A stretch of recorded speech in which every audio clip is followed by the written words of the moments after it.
Happy Friday, everybody. Hi, Darbader. How are you today, sweetie? Approaching another weekend we got going on here. I hope everybody is having a good Friday, a good start to their weekend. It's finally stopped raining here, although it is humid and kind of gloomy. But I will never complain if it's over 55 degrees. And again, we are over that today. I think we're about just over 60 degrees today. So it's always a good thing. Whenever I can have my windows open, you can hear the birds. The birds that sit out in the tree right outside my window are awfully loud. I know Moni G could hear them the other day. But at least the lawn guy came early today. He's already done and gone. I don't have to worry about that noise today, so that's helpful. I hope everyone else is having some nice weather. With that being said, we are starting today where we left off yesterday in our watch of Karen Reed Trial 2. We left off in the middle of Alan Jackson's cross of Yuri Bukhenik, aka Bukakeee, the smug, arrogant shithole that he is. We can only take so much at a time, so we may need to take, again, several laugh breaks today. Oh, Darbader, you're okay, honey. Aw. You're so sweet. Thank you for being here, hon. Thoughts and prayers are with you. You always have us here if you need us.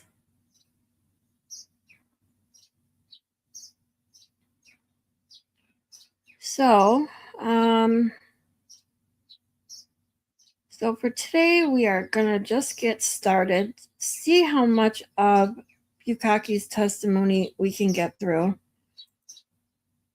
As I've stated probably several times, his testimony is over 12 hours long. We have about just under 6 hours left, so we've gotten just over half of it. So, aw, you are so welcome, Darvader. We love you. Thank you.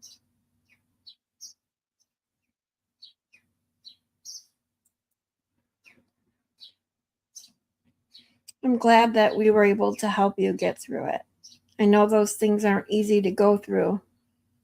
Sometimes you just need someone to talk to. Trust me, I get that. So yeah. I'm glad that you're here. I know this testimony isn't exactly conducive to a good mood, but we try to make light of it now and then with some laugh breaks, which I'm sure we'll have to do today as well. So with that being said, here we go. How often do you stay there? Is it a nice crib, house, or condo? I stay here once or twice a week. House. I guess it's nice. I like it. How long have you owned it? How many beds? Rooms? 2017 or 18? 5 bedrooms. What? Why so big? I don't know.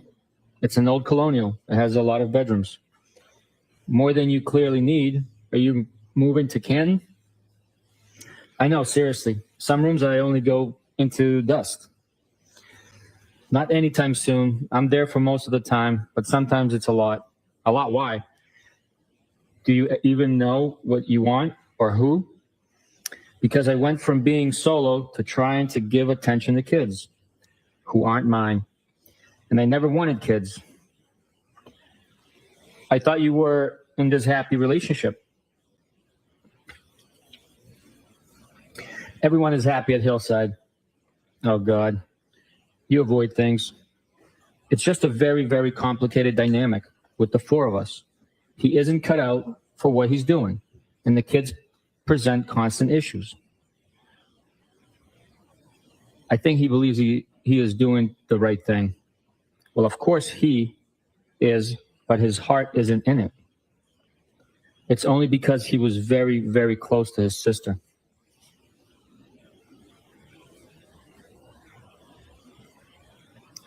I know how you feel, kinda. I was married, and when I met her, she had a 2.5-year-old. Hussy G, what's I went up? from being single to being a dad. It's hard. I am divorced since 2017 and have no kids. Moni G, I got Hussy G and Moni G. I try very hard, but they are very spoiled, and they're not my family. My parents keep telling me I'd feel different if they were mine or my own sisters. Then I told you he got drunk and sloppy on New Year's Eve while we were away, and that has really affected me. What did he exactly do? I never got married, and now somehow I'm arguing with someone about raising kids. Why won't you tell me? He was a puddle all day and then disappeared. Then I found him all over friend's sister in the lobby of our hotel, and she's gross, which I think may actually be worse. Not sure. Oh God, did they bang?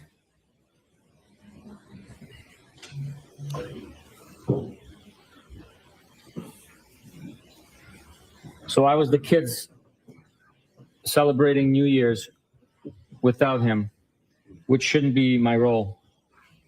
No, I doubt it. He was a mess. Was it the first time with her, or do you think there were others? I don't really think there were others. I'm with him all the time. He never seems to want to go anywhere without me. But honestly, the issues with the kids bother me more than him actually cheating. They're constant, and it feels like lose, lose. You clearly have a lot of feelings swirling inside of you. Yeah, it's very complicated. Sorry for the rant. You can vent, babe. Do you notice the inflection he's putting into these texts? Weird.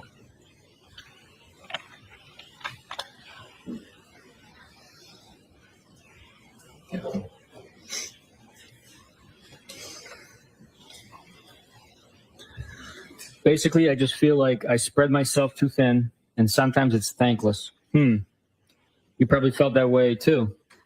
I did at times. It was one, not two, thankfully. Want to grab a drink? If you gave me some notice, I could have. You said you were adaptable. I am, but I have my work truck with me and not my personal. Do you get angry when you don't get your way? That sounds like an excuse. I rarely get my way. I don't make excuses. Excuses. If I don't want to deal with someone, I tell them. Then I am a ghost. Why do you even want to hang with me? Don't we already hang out? I don't make excuses.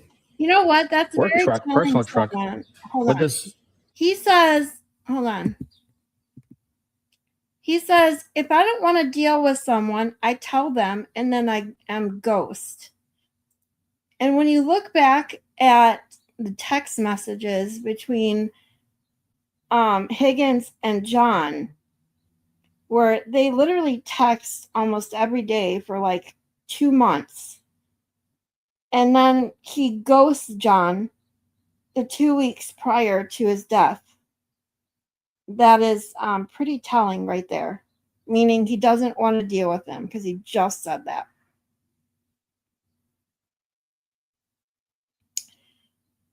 Hi, Mistress Whiny Bitch.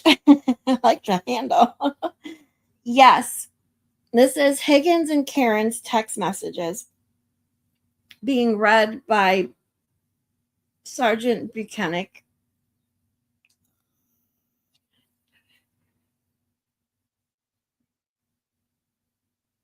But I think that text message right there by Higgins saying, if I don't want to deal with someone, I tell them, and then I am ghost, says everything you need to know about why he stopped texting John 2 weeks prior to him passing away.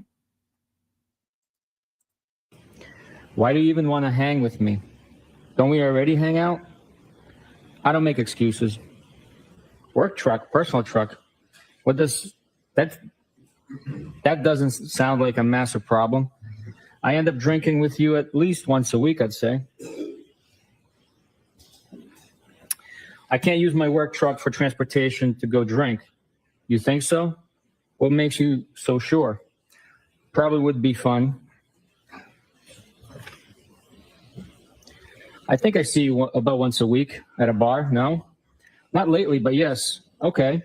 So you asked why I want to hang out. I'm just saying that I already hang out with you. Yeah, but we have never one-on-one. Does going to a friend's house qualify as transportation to drink? Yeah, because I can't just have one. Can't drive that banged up. Have none then. There's 5 bedrooms here. Does mine have a lock on the door? Haha, LOL. I don't even know. I think so. You probably have a spare key. I don't know if I ever shut and locked a door here. Funny. Trust me, I am tempted. Grab the Hennessy. Thanks, doll. Funny. I am confused. You don't feel guilty in inviting me over? Should I? I don't know. Who knows what you feel? Only know what you said when you were drinking Hennessy. Haha. Geez, I just explained everything, I thought. It is humid. Wow. I was just thinking I may have to You shut get the angry easy. windows, put the fan on just to get the humidity out of here. What are you talking about? I'm not angry, at the least. Okay, good. And I haven't had a single drink today. Okay. I don't really think I should feel guilty. Why is that? Why should I not? Dude, I am just asking. Don't get your thong all twisted up. Yeah, I just don't know what the question was. You have no impact on my thong? Wow, Higgy, talking about her thong. Woo-wee.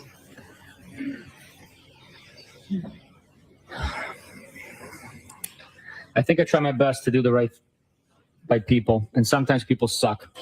And I'm not married, nor do I have kids. I agree. But you kind of have a live-in boyfriend. You act like you act like I ask dumb questions. Yeah, kind of. But it's been a long time, and there's ups and downs. So at some point, you have to think more rationally. Do you plan on leaving him? I'm sorry. I don't think they're dumb. It's just hard back and forth on text to understand the question. When you ask what day, earlier, read my birthday, I thought for a full minute that you meant what day did I use to watch the Brady Bunch. And I had typed a text every school day at 4 and 4:30. I meant what day was your B-day. I don't have any plans at the moment in either direction. Sometimes I go back and forth. Yeah, you know that. I figured that out. What's your interest in me? I assume people have been interested in you before. True. First, I think you're fun to talk to. I like sizing other people up. You seem to be private, which I also like, and probably pretty independent too. So I am a ton of fun. I am super private and do not talk out of school. I am safe. Does that make sense? I am all of that and more. Safe? Like I am private. Don't talk out of school with what I do or who I hang with. Do I aggravate you? No. According to John, you may occasionally talk out of school. He said that about me? But that's none of my business. With respect To what exactly? None of my biz. So then why invite me to your house party? Now I am aggravated. Tonight's house party or last week? OMG, why? Last week. Like, why would he talk shut about me? Because we all like you. Everyone does. Geesh. You just said he talked shit about me. He wasn't talking shit at all. He always says how much he likes you. Just mentioned Brian does all right for himself. He has not said one negative thing about you ever. I just didn't think you were that private, that's all. I am about a lot of things.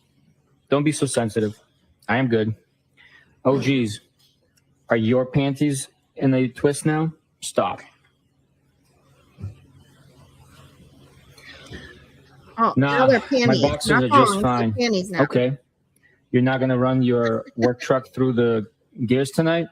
I thought you were tons of fun. No, I am not. As much as I would like to. Moving on to the next call. Huh? Will you stop? You sensitive again? I can't really follow your thought process. You keep kind of insulting me a little. I am still confused why you want to hang with me.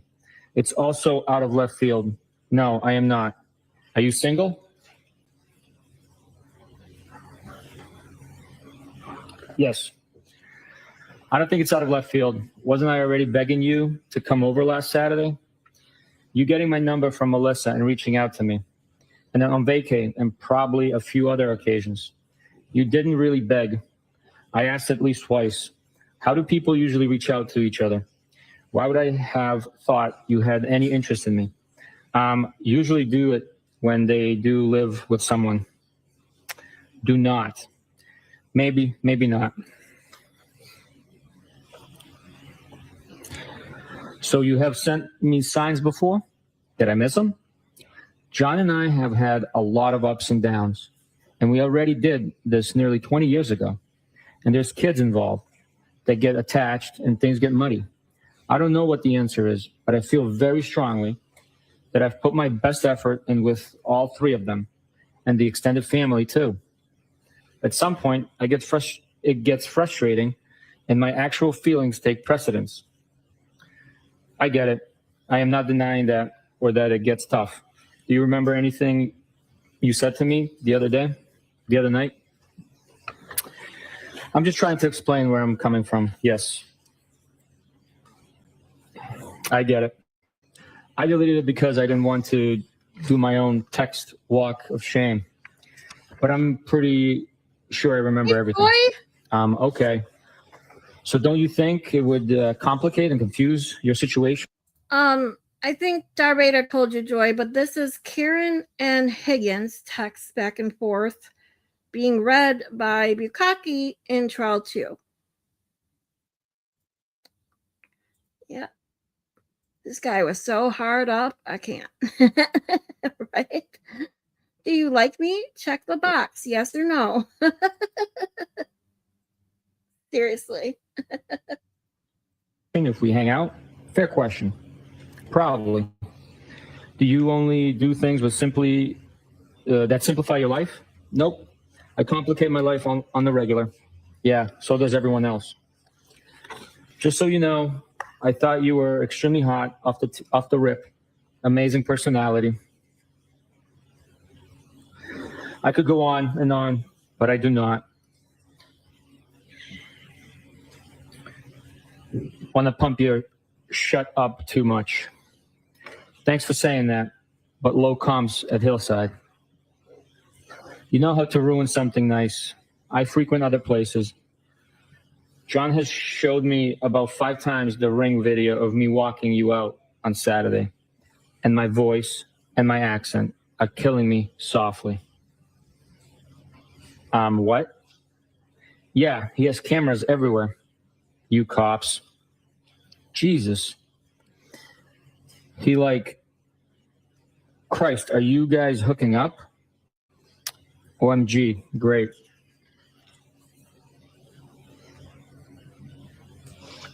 I don't need drama, dude. No, it's fine. Seriously? I am serious. You legit planted one on me. I know where the cameras are anyway, duh. Oh my God, Bruins. So your slick move isn't on there? Of course not. Oh my God, OMG. Joy, you don't remember this? It was a peck anyway. You don't remember Bukakeee reading? That's why Bukakeee was on the stand for so fucking long.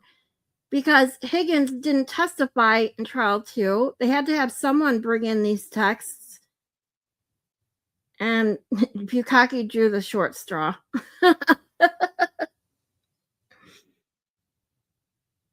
Hey, Jeannie Lynn. You're hot. I can't say that word still. I kissed Carrie and gay Jeff too. Yeah, weak. I agree.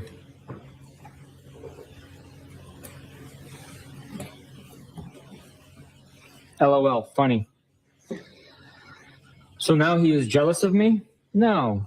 I told you, he likes you a lot, which makes this worse. You said or did something at the bar last week, and he goes, I like Brian more and more. I think he is a good dude, too. Yeah, he is. Funny. What's your end game? What do you want from me? You will just confuse the shot out of yourself. Shit. Because I am a lot of fun. So am I. I'm sure I'm more fun than you. How so? Details. I don't know. I hate people on the whole, but I've been told by many people that I'm a lot of fun. I don't do anything half-ass. Nothing.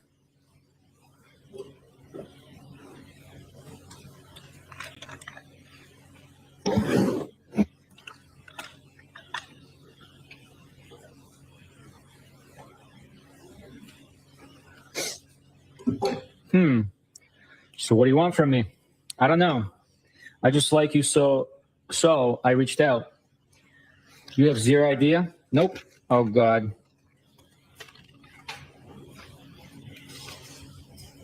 What now? Why oh God? Because I need some direction. Well, I'm not an FG oracle, sorry. That's actually funny. Do you eventually get what you want? I told you, rarely. So you're a quitter. A realist. So you reached out to me? A ballsy move. Now what? The things I worked the hardest for have meant the most.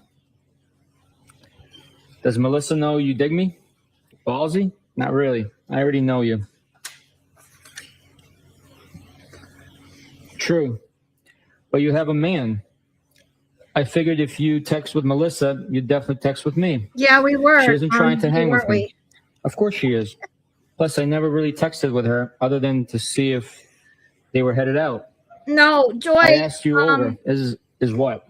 Higgy is in blue.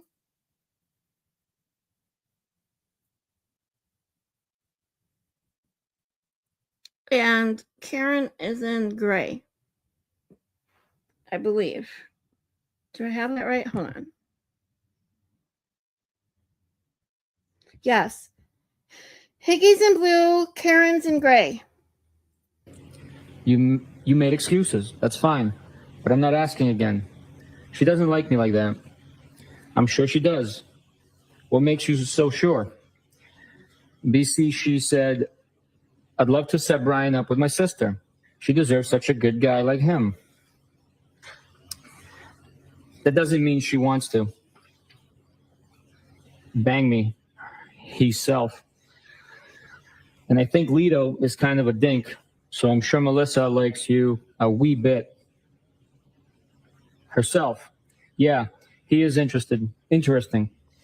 Have you always had trouble accepting compliments? Yeesh. No. It at all.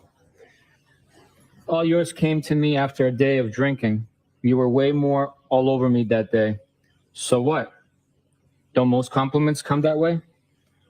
Like all over me with compliments and how you felt.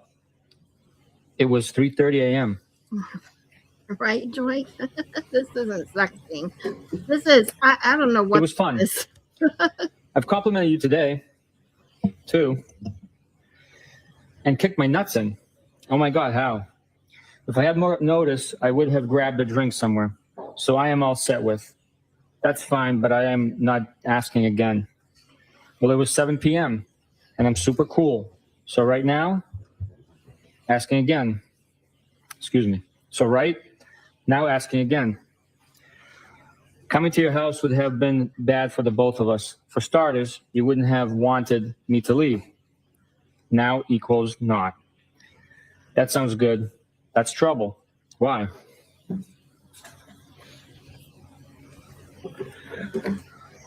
Because you would have made me stay, locked me in your room. No, I wouldn't have. Haha, you wish. I don't share a bed with anyone ever. I have my own room in Canton. What? Yeah, I think sharing a bed is archaic. Is that the one you wanted me, TK, stay in? You sit like to be spooned? You don't? Not for more than a minute or two. Weird. Don't hate us. You would rather sleep alone? I've got to make my sleep count. So doesn't everyone? Honestly, I am the world's lightest sleeper. I can hear an ant crawling across the floor, and I wake up almost hourly, which isn't fair to whoever I'm sleeping with. Okay, that Melissa isn't like that. Haha. Lori wouldn't like that. I know for a fact Melissa isn't like that. She told me she can't even fall asleep unless they're spooning. Lito rolled his eyes and pointed a gun at his head. You've probably got to go to work on your truck. Talk soon. Whatever.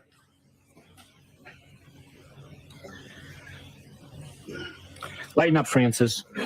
Let me know when you figured you're shut out.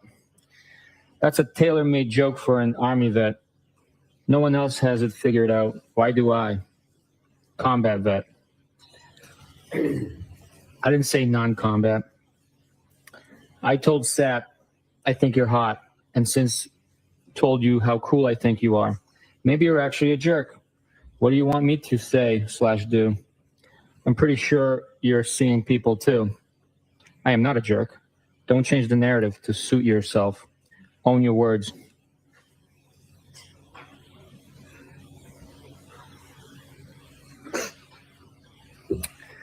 I don't think you're a jerk. I don't have simple answers to your questions. It's actually simple. What do you want from me? Joy, you're cracking me up What do you already. desire? To start, I would just like to hang out because I like to talk to you and hear what you have to say. If that's it, I'd be happy. Okay, I will lock you into that statement. That's fine. I suspect you will give up eventually. Just so you know, I will still be your friend.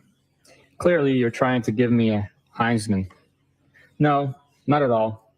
Why would you say that? Because I've tried and I am failing. Tried what? Failing what? Hot and personality and what else? What's the I could go on and on part?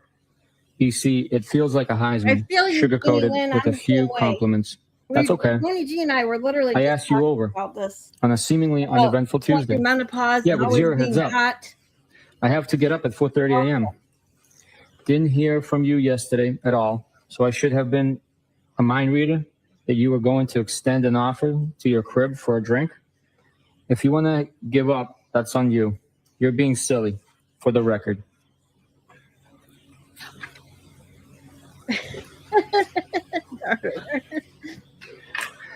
No, I'm busting your chops. It's okay. No, you're sensitive. Nice try. You don't think if I came over for a drink, we would have got carried away? You said you were adaptable and tons of fun. I took that as an invite for an invite. Oh, okay. I'm 42. I know what happens when you invite someone for a drink. You're the master of avoidance. So you think I would just give it to you? Give yo to you? Give it up. I've been a lot in my life. I have a little bit of a carpe diem mindset. Been through.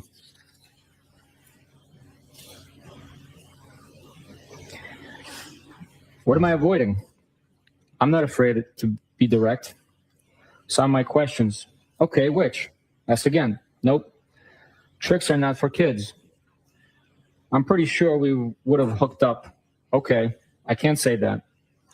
Of course you can. Did I miss any other questions, sir? Probably. Are you having a drink right now? Yeah, on my second. Show me what you got. I went for some wine and downgraded to a mudslide. The taunting in me. Haha. I had to make another one because you got me all worked up. I could have made it for you, weirdo. Sure you could have. Done a lot.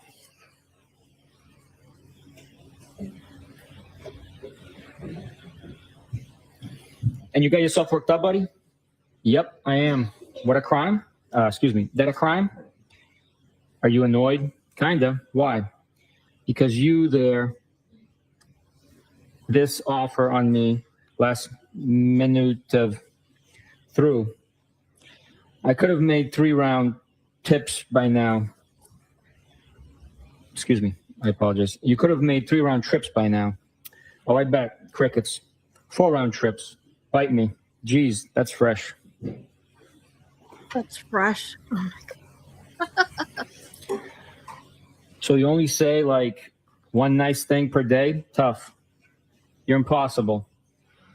Let me know when you figured this out. You're impossible. I've been pretty straightforward. You're wishy-washy. What do you want from me? Doesn't matter. Okay then. Wednesday, January 19th, 10:08 a.m. Sup? Sup? You tell me, player. That's what I'm Just saying. working remotely. And Sweet. he calls Karen Playa. From Mansfield? What's up, Playa? Yep, you? I am in Canton at the moment. I want to drink. Haha. Is that bad? Really? I think day drinking once a week is okay. Go celebrate the 20th anniversary of the Tuck Rule. I can't wait until tonight. You drink more than once a week. Wednesday, January 19th, 1:07 p.m. Where are you planning on heading? Not sure. Wednesday, January 19th, 3:34 p.m. I'd invite you over here, but you probably have your work truck. Here we go. I assume that's a pass. No problem. What's wrong with you? Excuse me? I didn't answer fast enough? Huh? Where'd you get that from? You're tough to make plans with. I'm headed out shortly. I tried. Where to? What's up, James? I'm meeting my friend in town till about 7 and then likely make my way back. Okay. You mentioned him and he shall appear. Where are you headed back to, Shady? I assume that means Shady. I'm meeting my gal pal, who's from Canton, back to Mansfield. Do I know her? Name? I don't think so. Julia Mellon. Lives on Sherman. I'm not trying to be difficult. I just don't want any drama for either of us.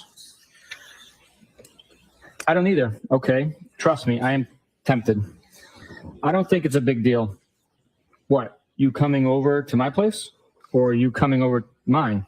Okay. You clearly are getting aggravated with me and my lack of participation. No, I'm not aggravated at all. Okay, we're good. I will see you around. I knew this is how you would act. Whatever. You can get most any guy you want, so you're not losing any sleep over this.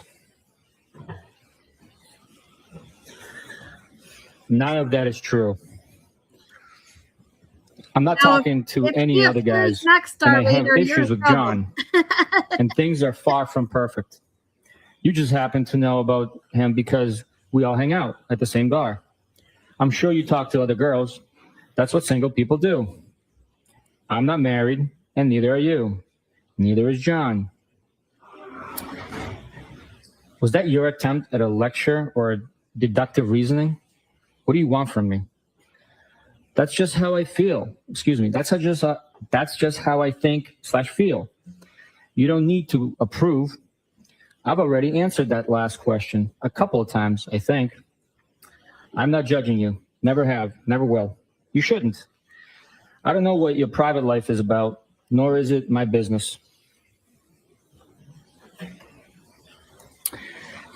You just happen to know what I see, that I see someone. I don't have kids and I'm not married. Aren't you afraid you might actually like me? I don't think that's a bad thing. Isn't that the point? They're not married. We Well, got it would be complicated because you have a boyfriend. That's funny. You said we are all a lot alike. Because we are.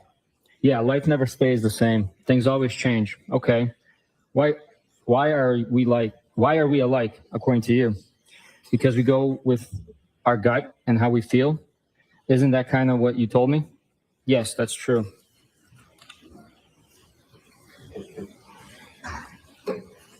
Have a good night. You're clearly irritated. Sorry to bother, young. Yeah, Joy, You. why get to put that in my Either head? texting is bad or you're sensitive. I'm not irritated at all. I swear. I had been going out with someone for a few years when I reconnected with John. And John and I got on very well at the same time, so I broke it off the other guy. He was probably starting to see other people if I was completely honest with myself. I don't feel bad about any of that. I think it was meant to work out that way. So what's your point? I love you. Are you legitimately interested? Unhappy in your relationship? Mad because you saw him all over another girl? Or a hybrid of all of it? My only PT is that there's a difference between being married or someone and dating someone. And we have no intention of ever getting married. The PT of dating is to not get. See what I mean about his inflection? Only at certain words. He reads it like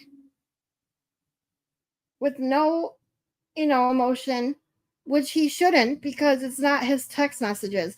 But then, like, I know they're all in caps, but even there's certain words and certain phrases, the way he puts inflection into them, like, it's just weird. Tied down. If you're not confident, you should be. In my mind, anyways. The first two, but I don't care too much about the other girl. Okay, so he is cool with you dating other people? And I'm not happy per se, just realistic that there's cracks and it's far from perfect. I doubt it. If he is seeing someone else, I wouldn't want to know either way. He probably feels the same, and you probably feel that way about whoever you hook up with. I think that's normal. Okay. You don't agree with me?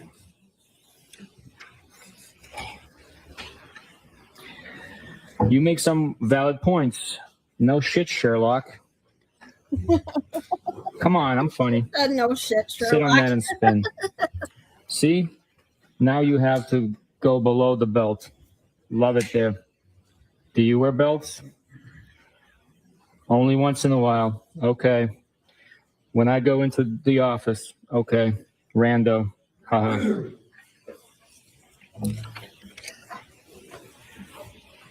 I was teasing you. You getting all dressed up for me. Haha. I pretty much wear all black every day. Love it. Where are you going in town? Newbury. She works there. Doing? She works for my friend who's a plastic surgeon. That's how I know her. Coincidence? She lives around the corner. Do you guys hold on? So funny. Around the corner from your second home. Coincidence? She lives around the surgeon. She says, you're getting dressed up for me? Ha ha, as ha ha Higgins apparently always says ha ha to everything. But she says, I pretty much wear all black every day. Do you guys find it weird she said that? Because she I never wore all black during the trial, did she? I'm pretty sure she didn't. pretty much wear all black every day. Love it. Where you going in town? Newbury. She works there. Right? Doing? Star Vader? I'm telling you. She works for my friend who's a plastic surgeon. It's just weird. That's how I know her. Coincidence? She lives around the corner. So funny. Around the corner from your second home? Haha.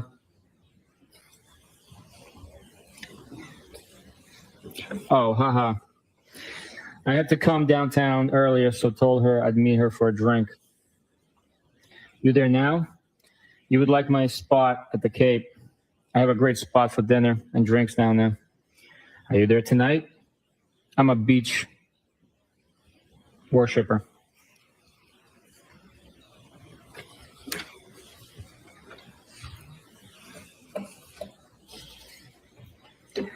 Where's that? I'm in West Roxbury, a spot in West Rocks Dedham line. I have a pass to drive my Jeep on the beach. Lots of fun to be had. I heard. I used to rent with my friends on the beach for 7 straight years. I miss it. I've been thinking about moving to Tiverton. I can give you all the beach If I life remember you can handle. correctly, he is married. Stopping for a drink later? By where? My spot in West Rocks. Probably not for a bit. Okay.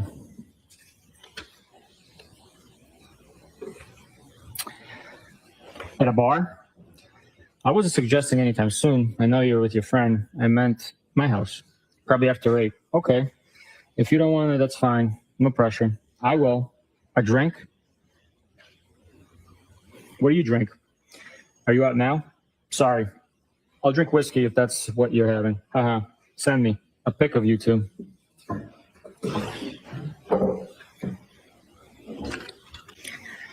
Haha, I figured. My shot is tight. Shit. Sure you can handle this. Please. Bite me. Stop saying fresh things. Why? Excuse me. Fresh. I'm sorry, Detective. Don't there get may have fresh been a with me. page that is missing in that document, or it's not comporting with the. Oh, you're right. I did accidentally turn the page. No problem. I apologize. I think starting at I usually drink whatever the person with me is having. Yep. I usually drink whatever the person with me is having. Oh, okay. I don't take selfies either. I don't really even know how. Whatever. I wanted to see your smile.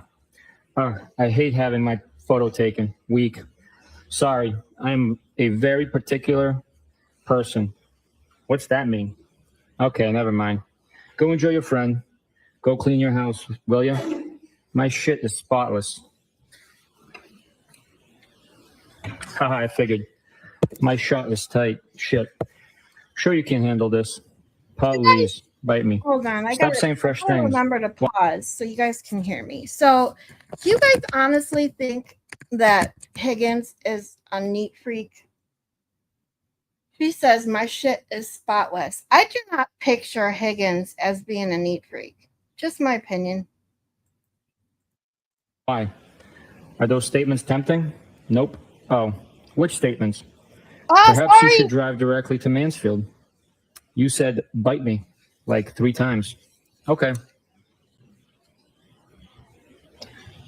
Yeah. 8:30ish is too late? Well, For I what? need you, Drink. Joy. No, why? Are we not meeting up? You can stop over for a drink. Balls in your court. Are you going to give me the address? I'm going to pause because go on a mini rant. I mean, think about his supposed friend from Carrie Roberts last night who went on another fucking interview to get some attention and literally basically caused John a hoe, right? And that's supposedly a good friend of his. It's like we didn't want to get to know John's girlfriends because we never knew how long they were going to stick around because they didn't stick around long and he had lots of them. So she basically called John a hoe. So John wasn't exactly innocent either, as we all know.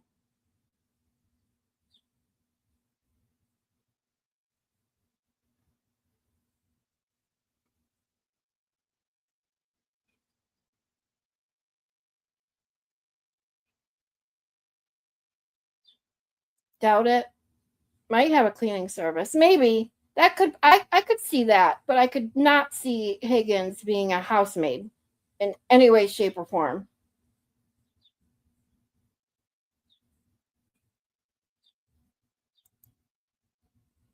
I agree, Joy.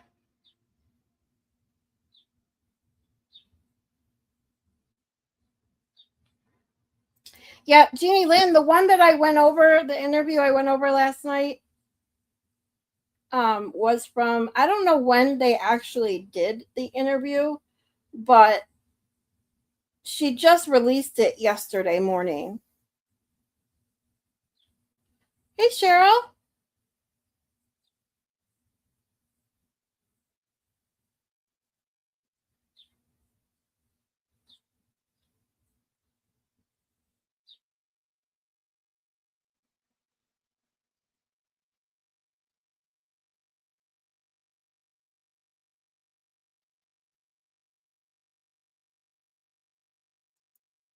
Yeah, we don't have to meet up if you don't want to, but I'm leaving town now. I am up for a drink. Okay. Should I drive around? Should I drive around W. Roxbury? I assume it says yelling your name, question mark. It's cut off. Are you going to give me the address? Yeah. We don't have to meet up if you don't want to, but I'm leaving town now. All right, it repeats itself. I apologize. So, okay, should I drive around W. Roxbury yelling your name? Haha, no.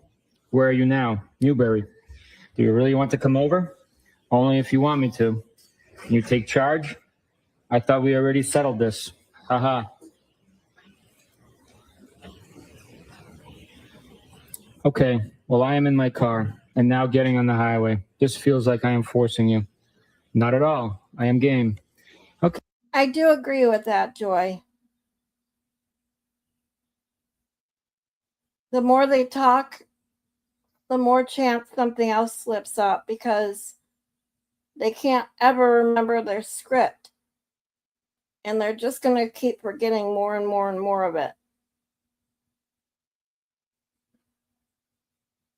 The problem is, Carrie wasn't there.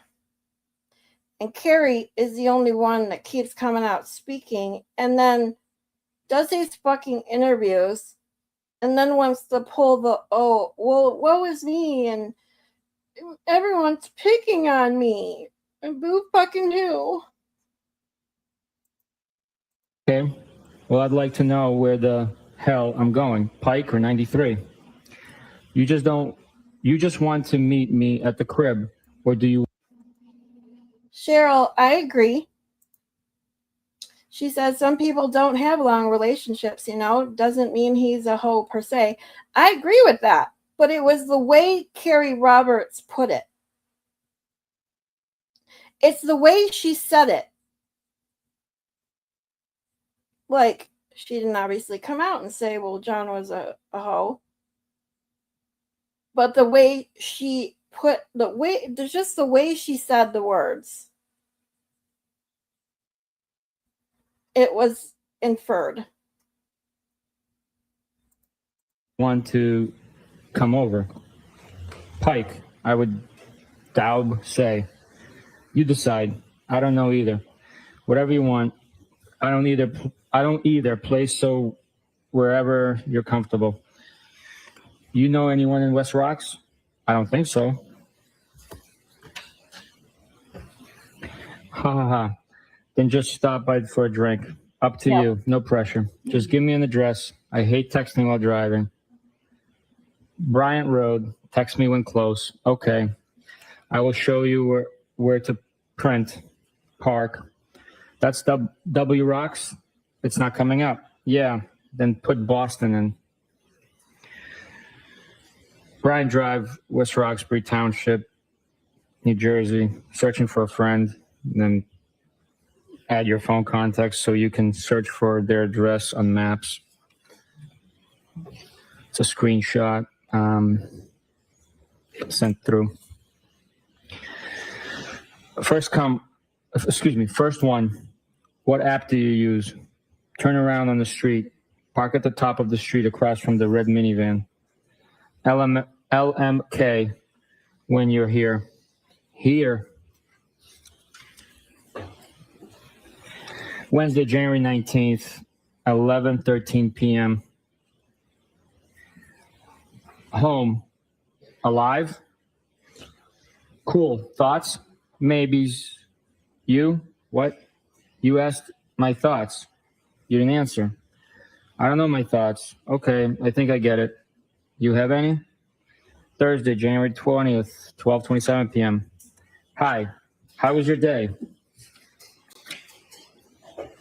Good. Yours? I am exhausted. Yeah, that makes two of us. But I want to drink. Really? I'll give you Hardy's digits. Oh, go Who? figure. They Hardy wouldn't from play. 98.5 Midday Show. He hangs out at the Currents sometime. He's a spokesperson for Recovery Center of America. Haha, I don't have a problem. Kidding. I know.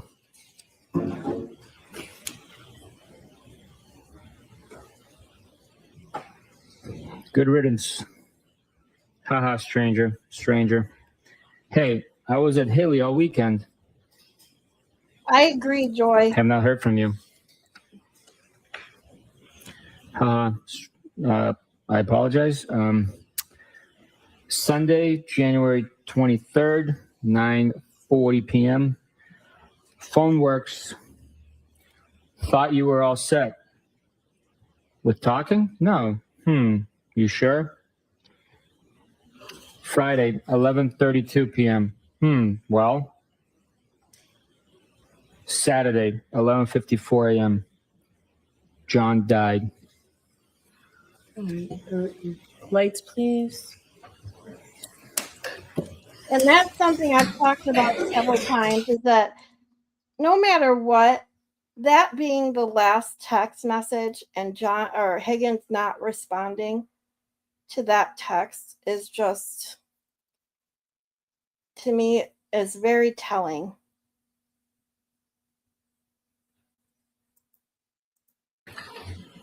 Sergeant, you had an opportunity, obviously, you read them, so now you've familiarized yourself with that series of text messages that you received from Brian Higgins, correct? Yes. Would you, I'm going to ask you the same question again. Would you consider those text messages as you reviewed them when you received them from Brian Higgins as being flirtatious or romantic in nature? I would not categorize them to that extent. Certain parts of it might be, but the total conversation, if you want my opinion, I can provide you with it. Was there some flirtation in the text messages that you noted? There are terms that I used. You're hot, witty. You know what? I didn't really think about it, Jeannie, but definitely could have been so that they didn't think. They trying to imply there could have been more, but just wasn't entered into evidence. Because I think, not that it would have mattered, we already know what the outcome is, but during the trial, it sure didn't seem like, unless you had already known, that necessarily was the last text message that they ever sent each other.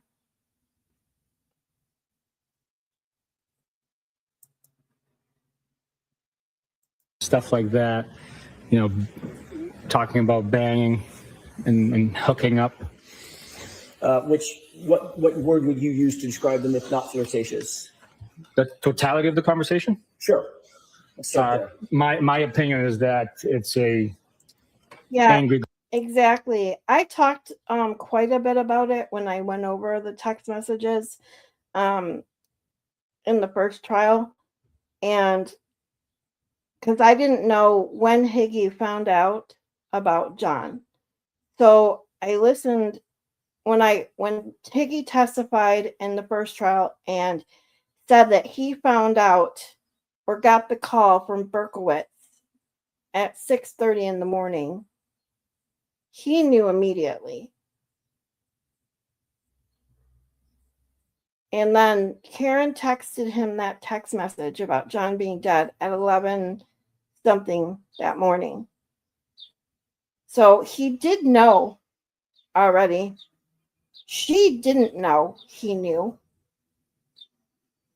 Sent that text and got no response.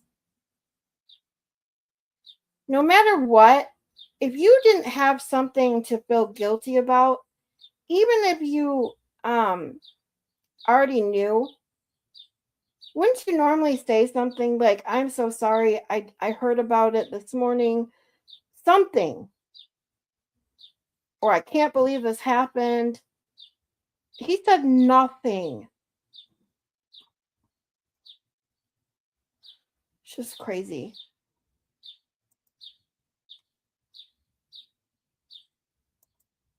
Girlfriend trying to set up a hookup to her John. To her jump? To her John.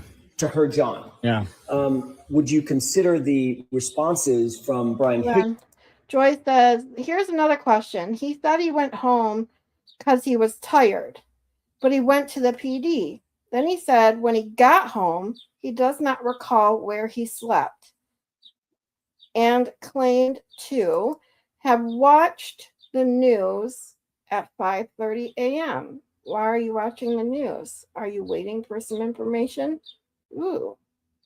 I didn't hear that part because I do remember when I was listening to his testimony about why or when he found out about what happened that morning, him saying that he was still in bed when Berkowitz called him.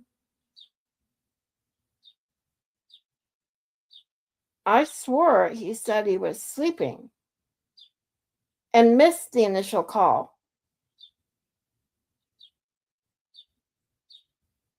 And as regarding to going to the PD, he obviously went there with a purpose. I talked about this as well. When I found out during his testimony in trial 1 that he had left a key on his desk for someone else at the PD to do the moving of the cars, and yet after all day of drinking, being wasted, still goes back to the PD, is a bunch of bullshit, saying that he didn't want to have to get up early and do it. But he had already pre-planned by leaving that key on his desk for someone else to do it. He didn't have to go back that night or in the morning.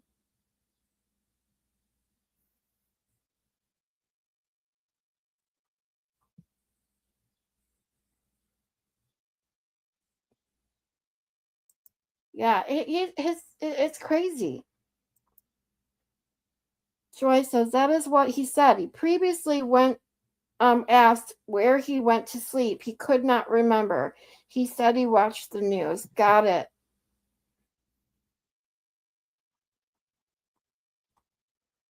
Right? Jeannie says, when I get up at 5 a.m., I'm getting coffee, not watching news. That's for sure. Headache central.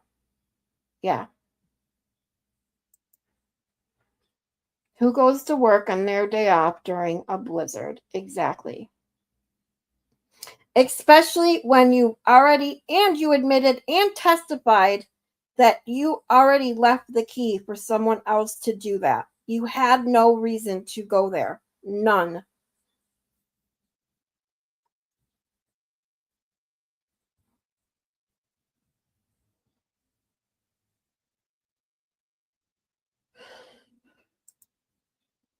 Darvader says he got a Faraday bag for the phone and a duffel bag for either John's body or Chloe's body. I'm not sure which. I mean, he could have been, who knows what he was doing there?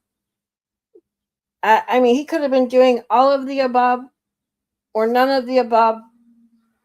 All we know is he didn't need to be there. He shouldn't have been there. He shouldn't have been driving. He's literally left the party, admits he left the party because he had been drinking all day. It was a long day. He was tired, wanted to go home, but then didn't go home.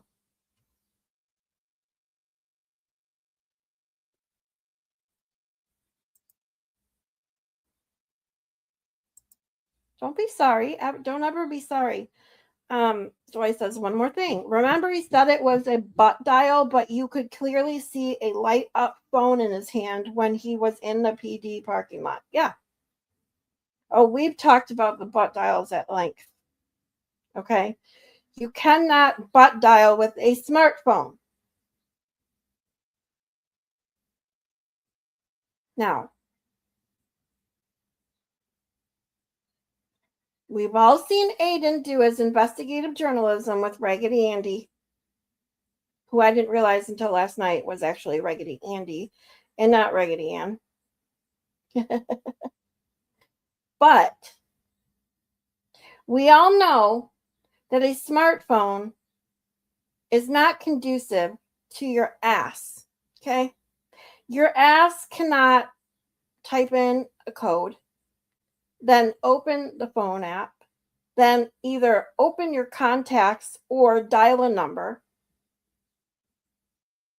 and then hang up because there was no voicemail. Remember?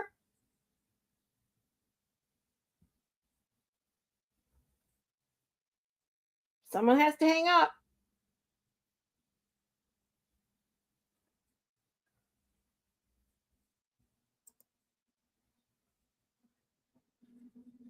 See, I thought about the Chloe thing until, like I said last night, that finding out that supposedly Chloe was the one that attacked those people several months after John O'Keefe passed away. I thought it was before. So finding out that it was after,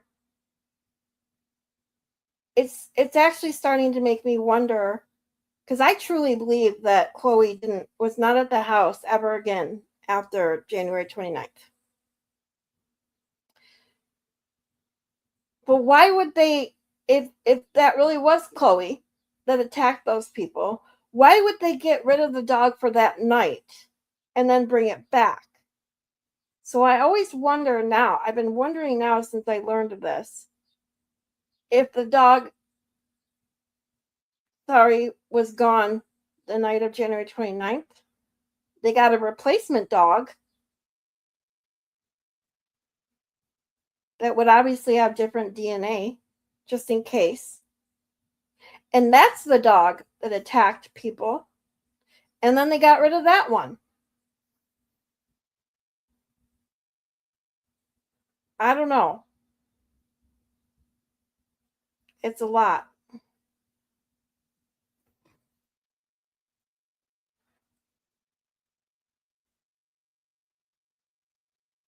Yeah, exactly. You cannot tell me an ATF officer does not have a password protected phone.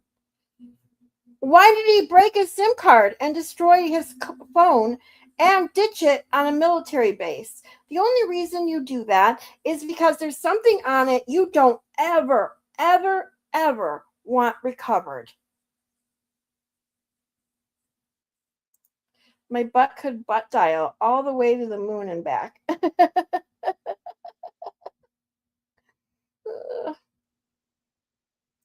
Asses are very talented, right, James? They have magical powers, apparently.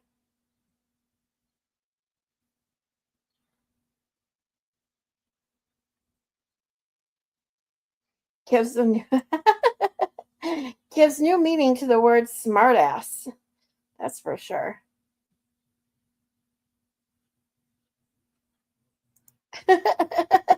Joy, your dogs are always trying to get you in trouble, aren't they? They would call PETA on me if they got the chance. Aw, Cheryl, thanks for being here. Don't work too hard. Oh, you're going out to dinner with Dean and Sweet Woman? Have fun, you guys. Is this the first time you're meeting Dean, Cheryl? And or Sweet Woman? Dean took me out to dinner for my birthday when he was in Ohio. He drove up to Michigan. It was cool. We got to hang out. Dean's been meeting all kinds of people.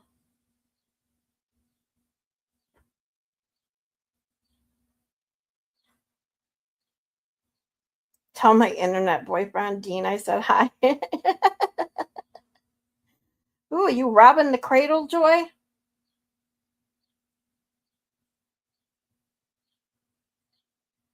You've met sweet women? Cool. I want to meet so many people.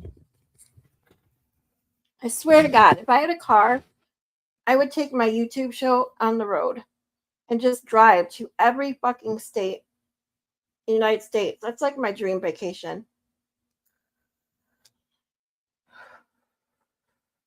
The only reason I wish I hadn't sold my car now. My dog stole someone's planter 3 days ago. Yeah, you told me that's. Then brought home a random tennis ball 2 days ago. Yesterday, tried to bring home another dog. He steals every day. It's funny. Fuck yeah, robbing the cradle. Dean only lives 4 hours from me. Too bad he's never home. It's funny.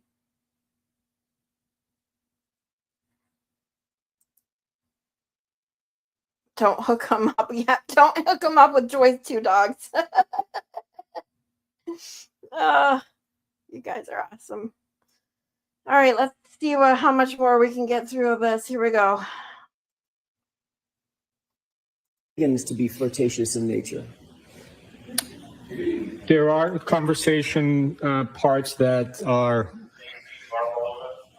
enticing, maybe a little of advances, but the totality of, to put a label on the whole thing, my opinion is that she's trying to get revenge. Get revenge. Darth Vader? Yes. 16 years younger? I think it depends. If you're like 40 and he's 24, then yes. But if you're, say, 60 and he's 44, then no. I think it more depends on mentality and where people are in their life than truly difference in age. See, I've done half that. I've done 8 years older and 8 years younger.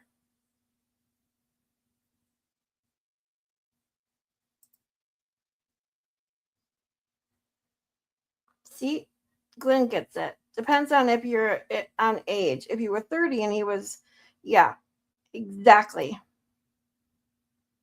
Joy says, look, ladies, I'm at the age that I either have to change their diapers or train them. Fuck my life. See, that's why I'm just happily single.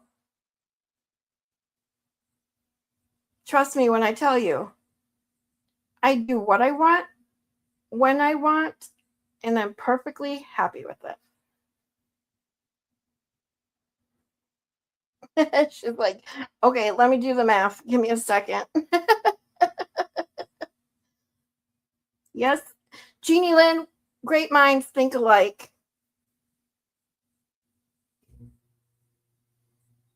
Yeah, Jeannie Lynn's been through it, unfortunately.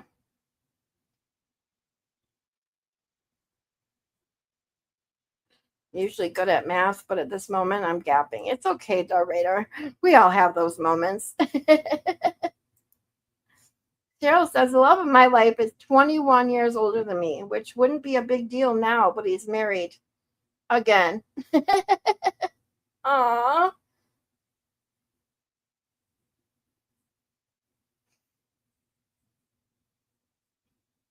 Like I said, I'm perfectly happy being single right now. Enough said. Revenge. On John. Yeah. For what happened on New Year's Eve. Yes. Okay. When you say revenge, you don't mean physical revenge.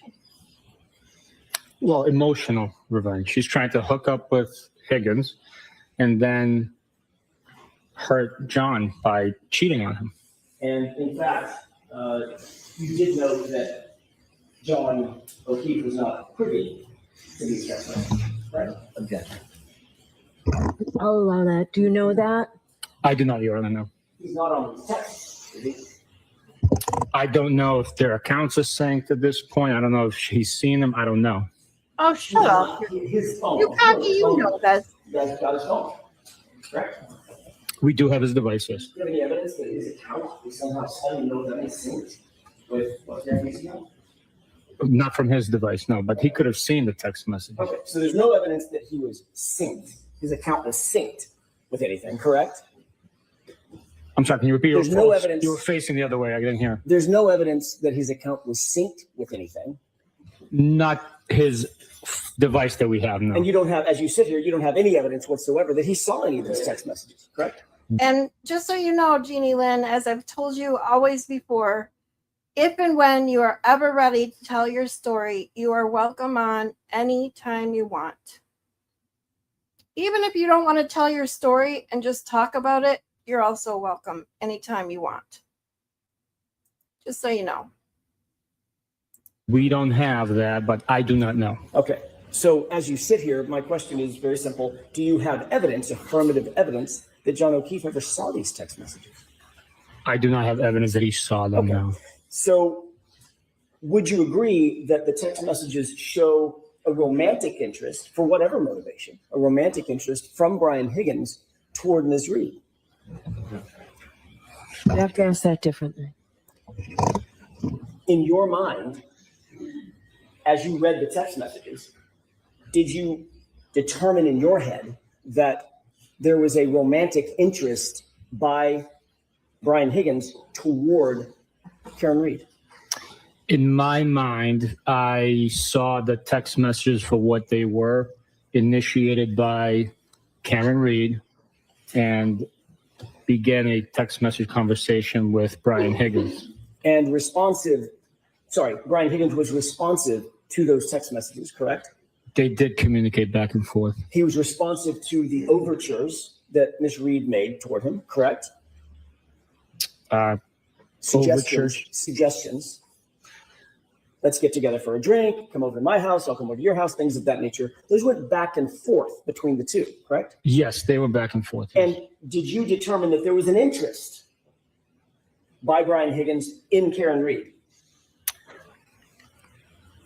I read that he repeatedly asked her what's her plan, what's her goal, what's her interest, what's her intent. Did that show you an interest on his part in her? I think at one point he said he was confused, I believe, if I'm not mistaken. Oh my God. What's the term he used? He was unsure what she wanted. He called her hot. But his question is, did Higgins show interest, Bukake? The answer is yes. We all know it's fucking yes. Just say yes. Jesus. He did, yes. He called her witty. Right from the rip, yes. He said he wanted to spend time with her. Spend time, yes. Yeah. He was interested in going over to her house.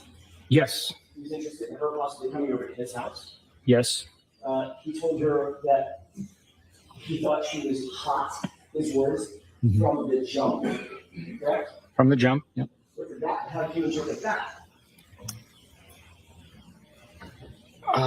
From the jump, I would interpret it as right from the beginning. Maybe the first time they saw each other, laid eyes on each other. I mean, as a matter of fact, he basically said that, didn't he, in the text message? From the first time I saw you, I thought you were hot. Yes. He constantly was using phrases to use your words, phrases interested in knowing how she felt about him. Correct? It's a stage to ask it differently, Mr. Jones. Did you interpret any of his text messages as Brian Higgins being interested in knowing how she felt, what she was thinking about him? Objection. Ask it again. Oh my God. When you first saw these text messages and you reviewed them, did you interpret those text messages in your mind? That's what I'm interested in your mind, as Brian Higgins being interested in knowing how Karen Reed felt about him.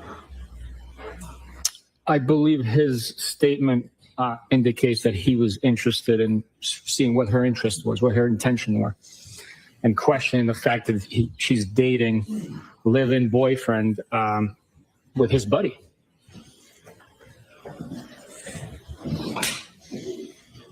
He used the word ghost Hey, happy chick. several times, correct? I do recall reading the word Thank ghost. you. How did you interpret that word? Objection. I'll allow it. I interpreted ghost You don't in have to the apologize, Darth Vader. common slang terminology as to abandon conversation, stop communicating. He indicated that How dare work do that, hippie chick? Stupid work sucks, right? 2 different times in the text string, correct? I know I read the text messages, but reading them out loud to a room full of people, I might not have remembered how many times the term ghost came through. Fair I was enough. concentrating more on the reading, not on the comprehension of each word.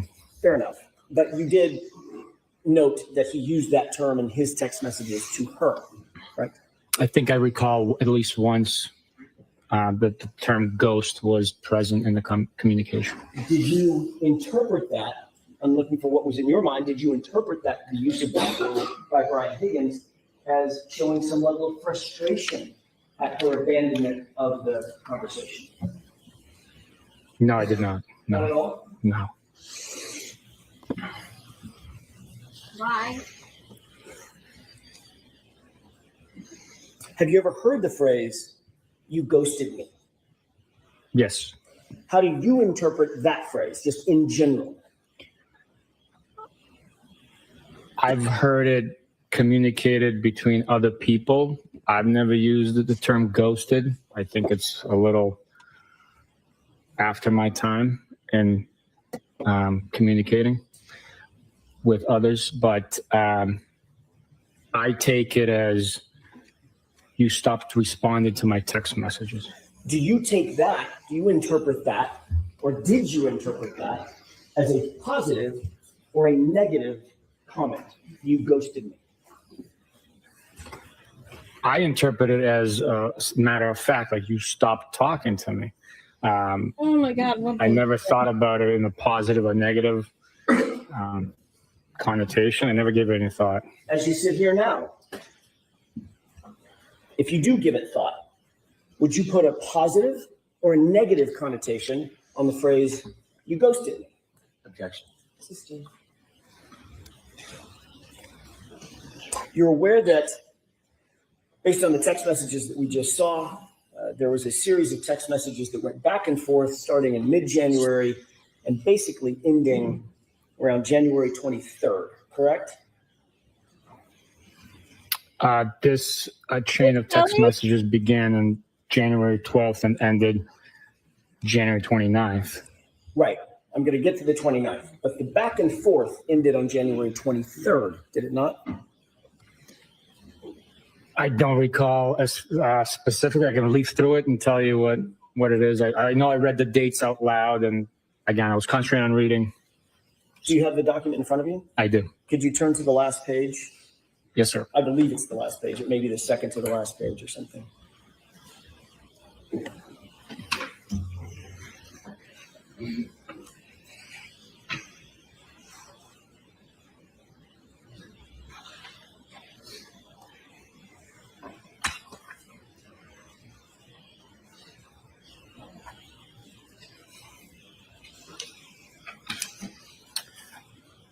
Do you see an entry on January 23rd, 2022, a text message from Brian Higgins, "Thought you were all set"?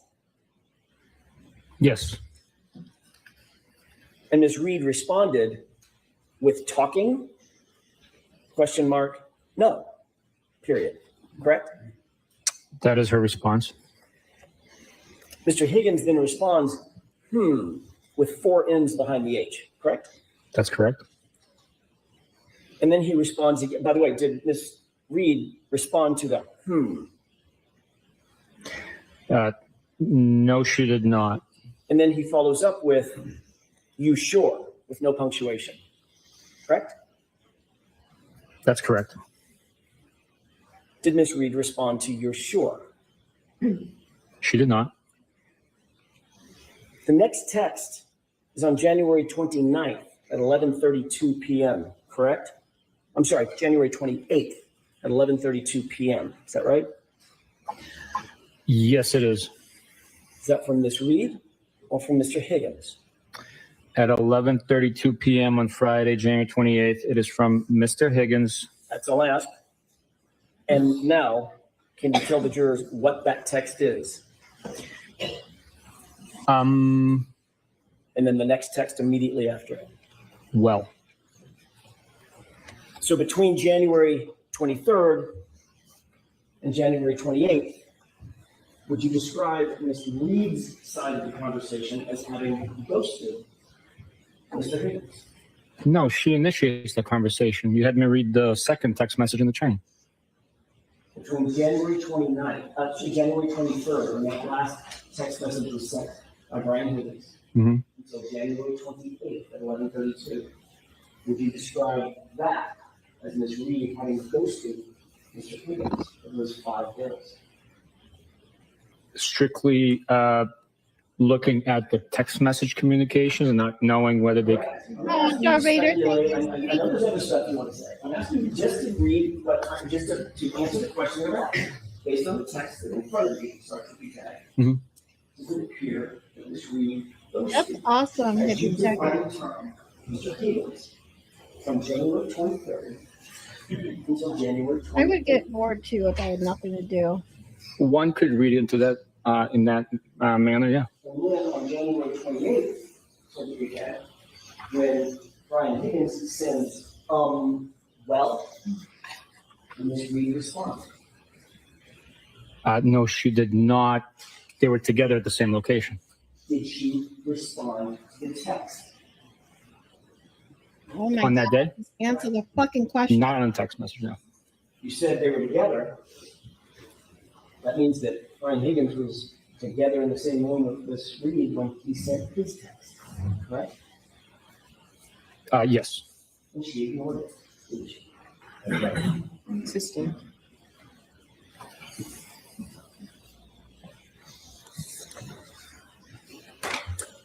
You also received from Mr. Higgins certain text messages between him, Mr. Higgins, and John O'Keefe himself, correct?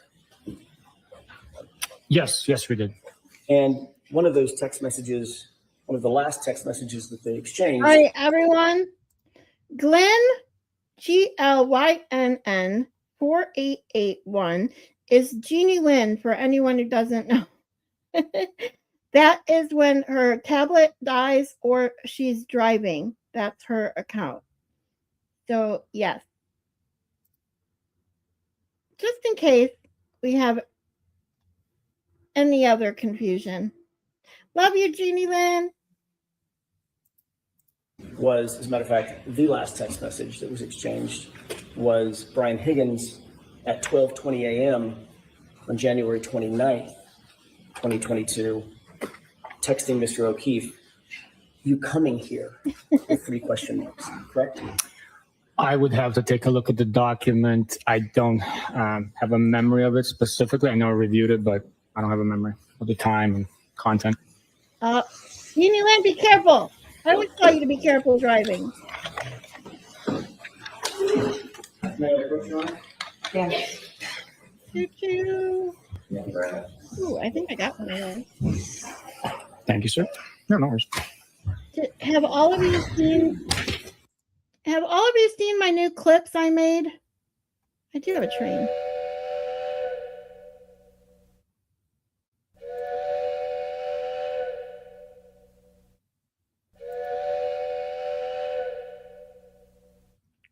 I also live very close to train tracks, so I hear them all the time. My mom loved trains. But in case you haven't seen my new clips, this is for when something's really funny.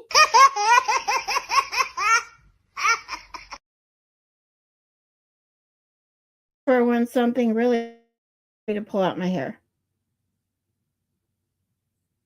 Damn it.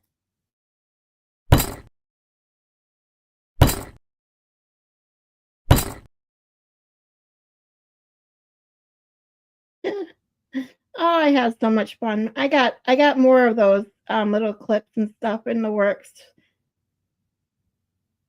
I'm so excited. Oh, you guys like it? Aw, thanks.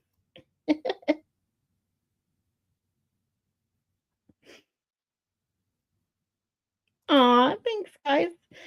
I'm trying to develop things to have fun with on my channel, but the baby, if you guys don't watch the Baby News Network, I suggest checking out their shorts. I don't watch the long ones a lot. Their shorts are just hilarious. I don't really like politics. I don't even like talking about politics because people can't even when they agree, people get so emotional about things. I'm not a Trump fan, but I don't have, TDS. But the Baby News Network is so fucking funny. They just make fun of every politician, and that's why I love it. It's hilarious. And so I got those clips from the Baby Jeopardy and I think it was an Easter one of the Trump laughing, and then I just put a baby's laugh track over the clip. So yeah. If anyone has any other recommendations for fun little clips, let me know. What is the Baby News Network? Is it? Oh my God, you don't know the Baby News Network? Okay, I'm going to show you guys. We're going to take a quick break because if you have not seen the Baby News Network, you have to see it. It's so fucking funny. It's all the political people as AI babies. It's hysterical. So it's called Baby News Network, BNN for short. And it's literally all the political shit just made into baby funny videos. What was a really good one? Let's see. I don't want to play a long one. Let's go to shorts.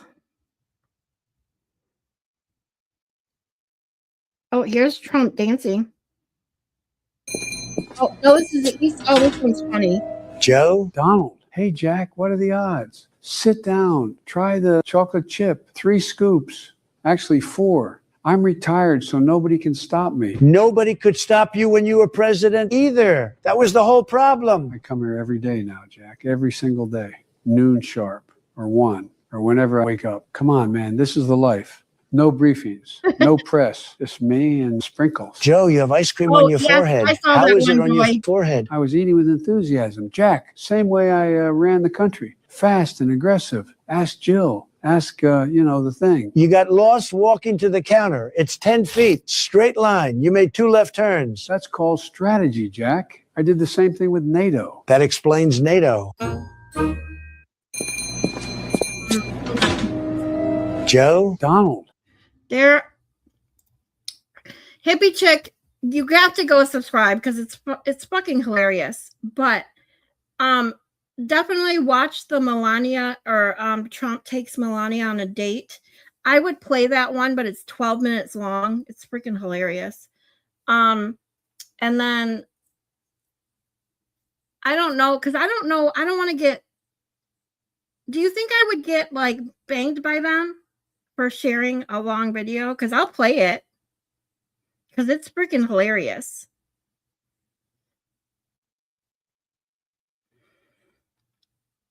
I wonder, I'm not monetized, so it's 3:33, everybody. Make a wish. Moni G says, I caught that one this time. Woohoo! Shelly, 30 more minutes and I'm on vacay. Yay! So excited. I think my dog's a Democrat. No, I haven't seen that.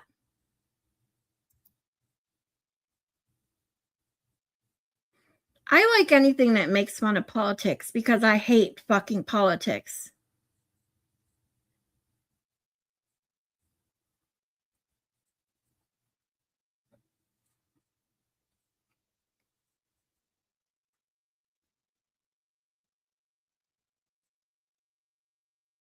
Straight down the middle. I mean,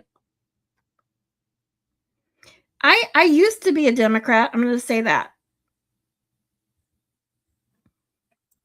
Not so much anymore. But I'm not really a Republican either. So I guess that's independent. I don't really know, to be honest with you. Okay, hold on. My dog, what is it called? My dog. Let's see. I think my dog's a Democrat. Okay, hold on.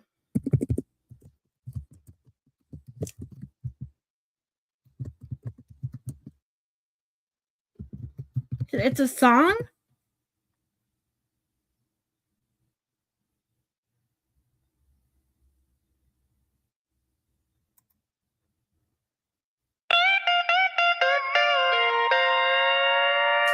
Well, I think my dog's a Democrat, and it breaks my heart to have to say an ugly thing like that. But there's a big old pile of evidence that all points towards the fact my dog might be a Democrat. I pay for all his health care, and I buy everything he eats. I provide him with a place to live just to keep him off the streets. But he just acts like he's entitled. All right. I'm gonna stop. That's a short of it. I will watch all of it later. I'm not monetized, so all I can do is try to take my monetization, which I don't have. Unless you're Disney. Disney got my whole video taken down. My psych night, which was ridiculous. But worst case scenario, I can cut out 30 seconds. So, but I will definitely check out the rest of that later.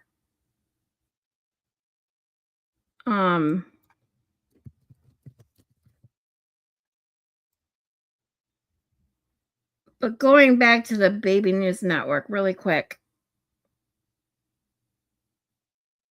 There was another one I was going to definitely recommend, be one of the first ones you watch.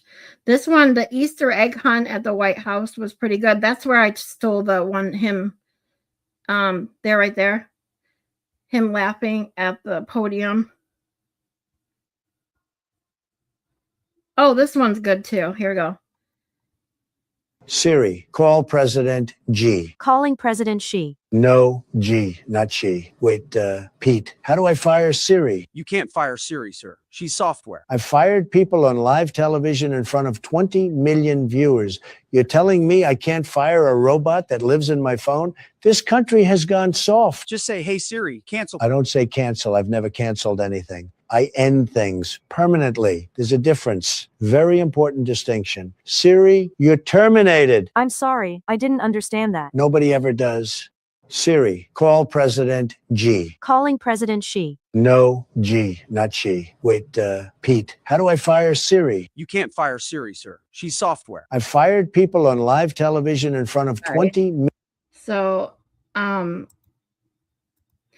the shorts are all from longer videos, but I prefer shorts when I get this. There's some that I have watched the entire things of, and the egg hunt, this one was one of them. There's a Jeopardy one. That's the one I stole. It was so good. Oh, this one here, Baby Trump takes Melania Trump on a date. That one's really good too. It's funny. There, I mean, it's just hysterical. Look at the faces. They're hysterical.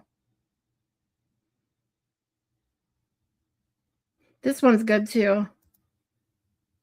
Joe, it's Donald. Congress just voted to give you a second term. Unanimous. You start Monday. I knew it, Jack. I told Jill. Here's the deal. Where do I show up? Same building? I forget the address. I was there 4 years. You'd think I'd... Anyway, what were we talking about? Same building, Joe. Just walk right in. I'm putting on my suit right now, Jack. the blue one or the other blue one. Come on, man. I got to call Corn Pop. Well, he's dead, I think. Anyway, I'm back, baby. Joe, April Fools. What month is it, Jack? And this man had the nuclear codes for 4 years. Nobody's ever seen anything scarier. And I've met Kim Jong-un. Joe, it's Donald. I've met Kim Jong-un. Oh boy, oh boy. Sorry. Much needed laugh break. It is hysterical, isn't it? I love it.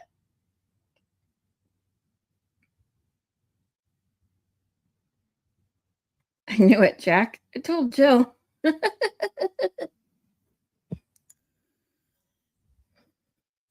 I told you I constantly seek out things that will make me laugh.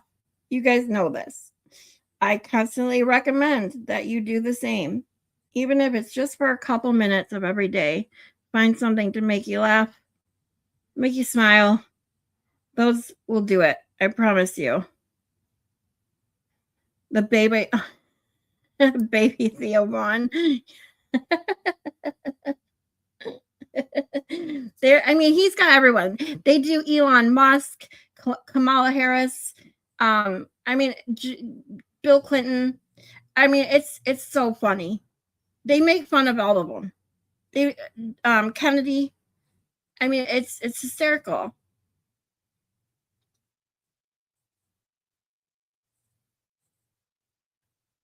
Oh, Darvader, we're not going to hate you for saying so. We know that it's a mess here. Trust me, we all know, unfortunately. We love Loophole Lawyer. I'm behind on Loophole Lawyer's videos. There's a doggy news network? Oh, no. Seriously? No. Hold on.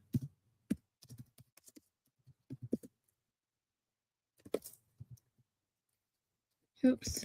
Can't spell today.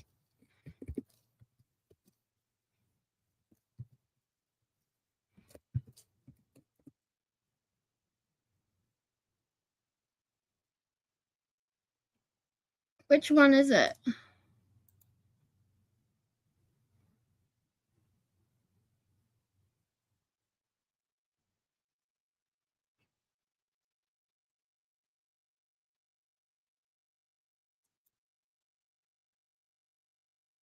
Yeah, this is a no judge zone.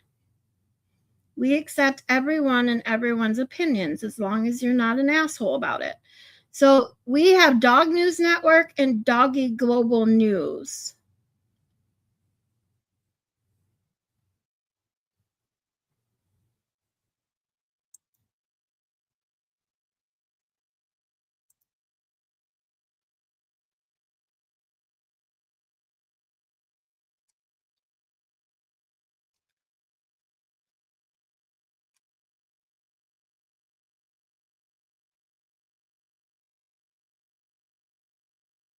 Doggy Global News. Okay.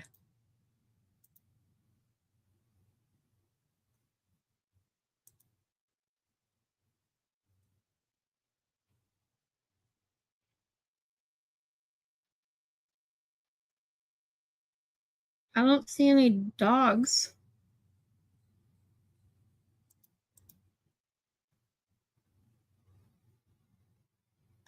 Must be Doggy News Network. Yeah, they only have 44 videos. Hold on.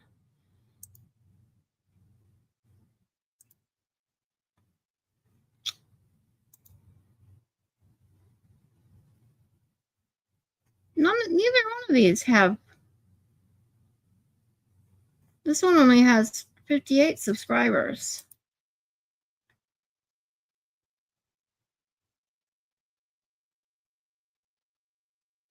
So this is just dog news stories.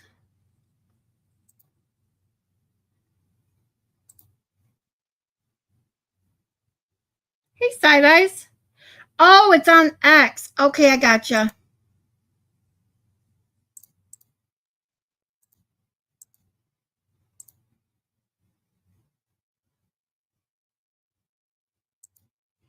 Oh, crap. Hold on, guys. My thing just screwed up.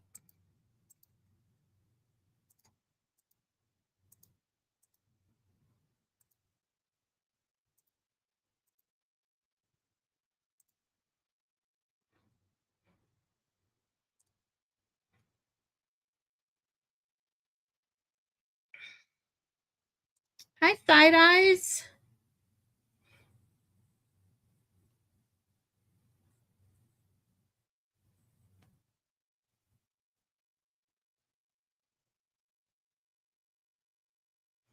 I'm gonna have to look up the Doggy News Network on X though. Hold on.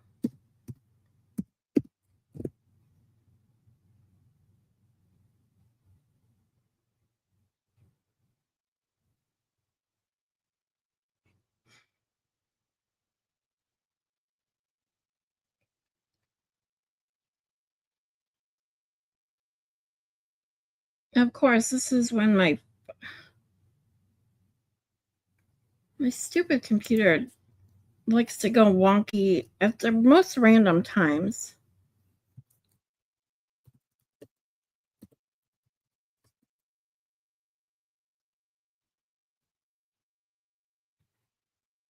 Is it Happy Doggy News? Let's see. Doggy News Network. Let me type it in.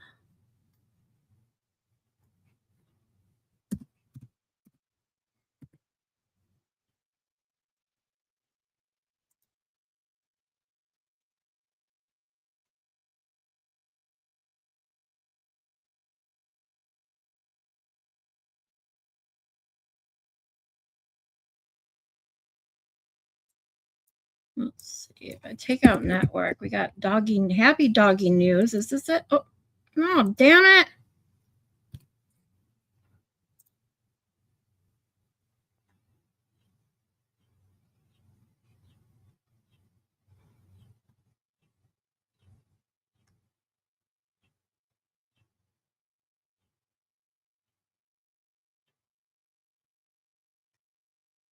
Nope. You're going to have to email it to me. When you see it next, Joy, email it to me.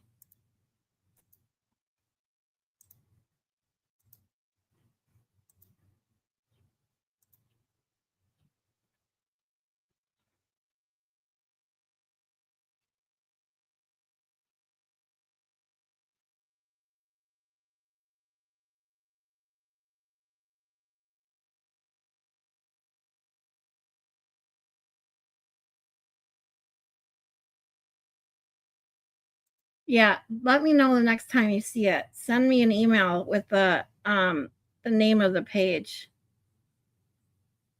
I have the Twitch bot, but I'm still tentative about it because it is a cesspool of hate.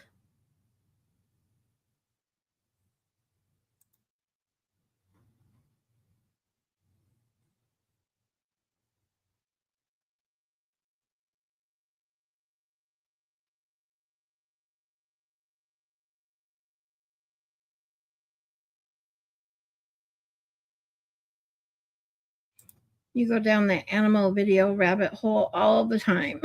Everybody is big fans of the dodo. I presume those get me in my feels. The cat and the dog, especially like the videos of them sneaking food or just like random shit when they get scared or whatever, just like the funniest clips. I get addicted to those.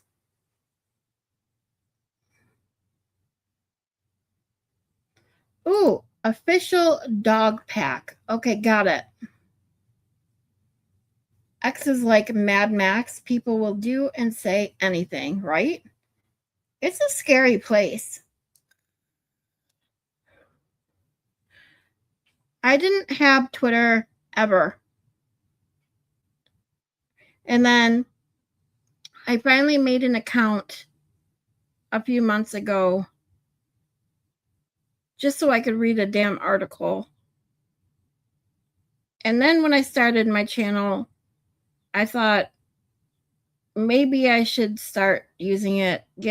I still don't even know how to use it properly. It took me forever to figure out how to see the initial comment of someone's reply. And then so I just when you go on it, within 5 seconds, you see about 50 things of hate that just disgust me. So I have to learn to stay away. I go straight to like Broken Baker and Kazi G and look at their comments because they always just make the funniest comments.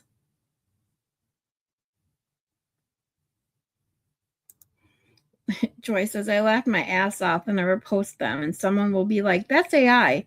No shit. You mean dogs can't really talk? Here's your sign. That's funny.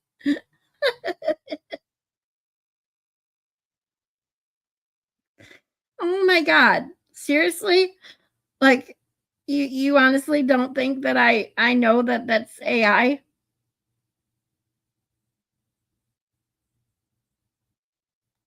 That's pretty sad. Okay, I'm not touching a porcupine. Okay, I remember when we had the animal people come to my school in like junior high or elementary school, I don't know. And they brought like a snake, and I don't even remember what animals. I know they brought a snake. I remember the snake. It was a boa constrictor, and they also brought a porcupine. And anyone who wanted to pet it could. And I was so afraid, even though they told you, and you knew in your brain which way to pet it, I was so afraid that my hand would jerk the wrong way. And I would end up with all those spiny things stuck in my hand that I was too afraid to pet the damn thing.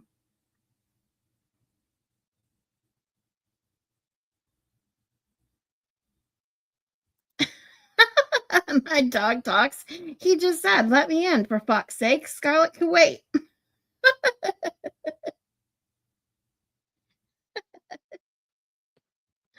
I love you guys. All right, I guess we should get back into this. As much as I enjoy the conversation and the laughs, I truly do. His testimony is so damn fucking long. So yeah, let's go. We'll take another break in a little bit. I promise.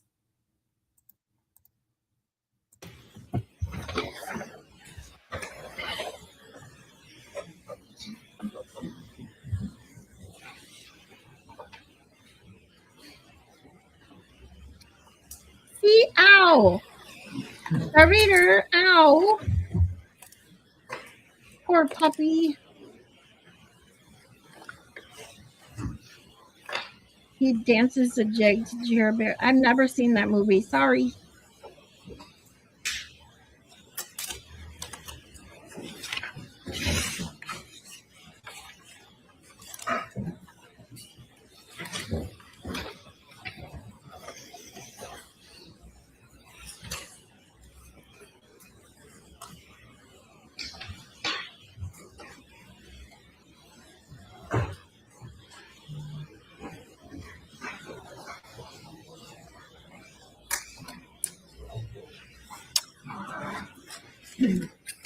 Based on this extraction, I cannot definitively say that this text message was sent on January 29th because of the file source time and and I love Shrek the JPEG movies. being so small. I can't testify to that, sir. Yes.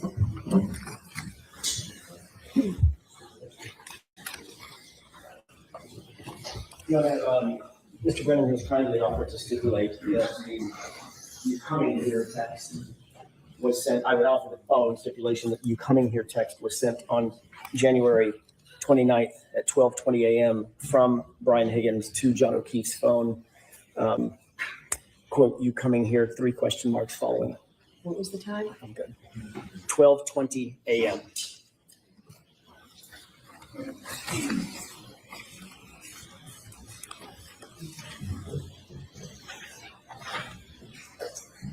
May we enter that stipulation with the court's permission?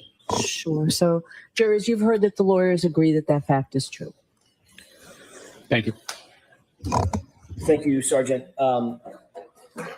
So you were aware of the timeline for about January 29th when First of all, Karen Reed had not responded to a text message from January 23rd throughout January 28th and into January 29th. Sorry, throughout January 28th by 11:32 p.m. So she just not responded. Correct? So the text message that she sent to Brian Higgins, the last time she sent a text message was on the 23rd. And he responded with several text messages to which she did not respond on January 23rd. Correct? I believe she sent 2 and he said 3, I believe. So the answer is yes. There was a text message that she sent. I'm sorry, he sent to which she did not respond. Is that right?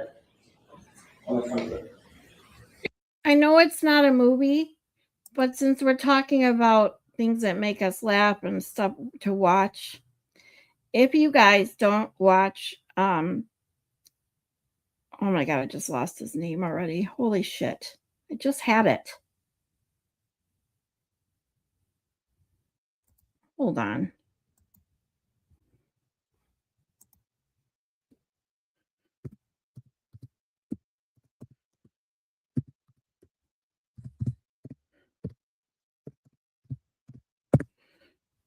Jeff Dunham. I don't know why I couldn't think of his name all of a sudden. Oh my God. If you guys like comedy, have never been a big ventriloquist, even comedy stand up.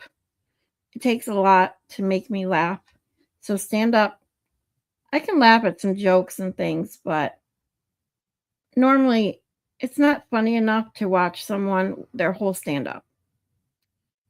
With that being said, Jeff Dunham is the funniest shit to watch ever. I started watching him, oh my God, when my son was little. My son actually is the one that introduced me to him.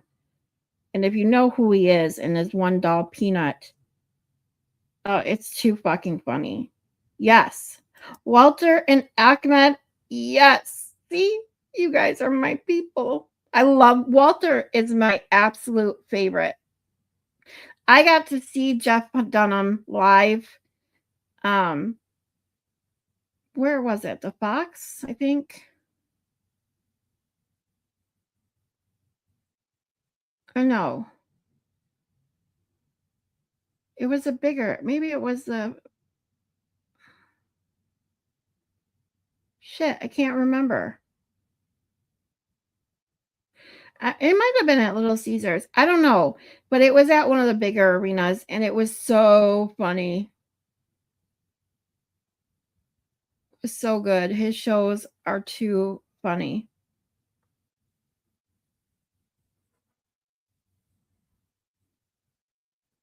Ahmed cracked me up.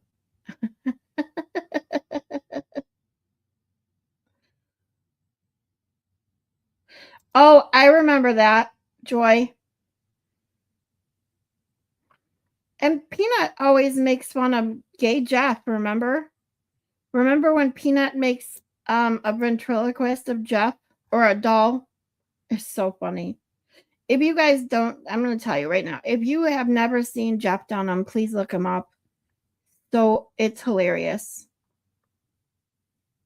Just had to bring that up. Who's Matt Rife? Now I'm going to have to look that up. I love Peanut. Peanut and Walter. I love them all. Walter, though, he's an old, bitter, he's like a bitter old man. Think Grumpy Old Men. It's hilarious. And I love the movies, Grumpy Old Men and Grumpier Old Men. Good movies. I don't know who Matt Rife is. I got to look him up. Dunham. Yep.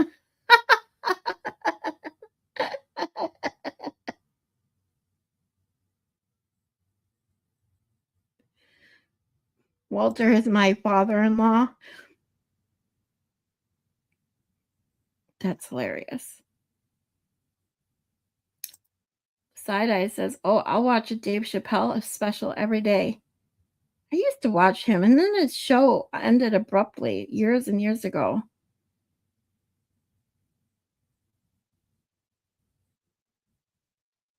Uh-oh. Cheryl says, "Fell down an X-hole. Help me." He's mean like Walter, yeah. But Walter's funny. I love Walter. He's hysterical.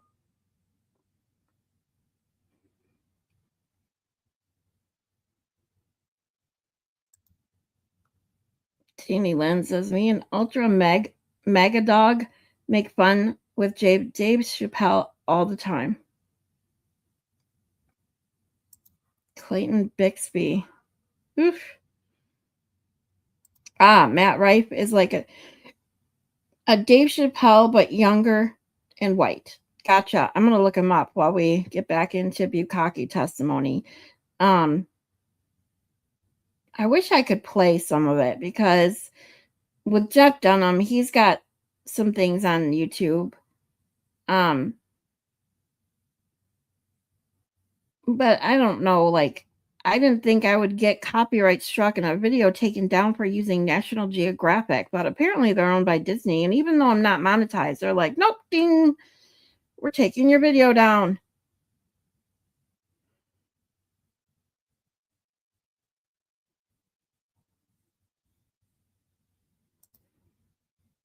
He was the last one to send a text message on the 23rd. That was following multiple text messages back and forth between the two of them, spanning a couple of weeks. Right? Uh-oh, I'm looking, Cheryl. Yes.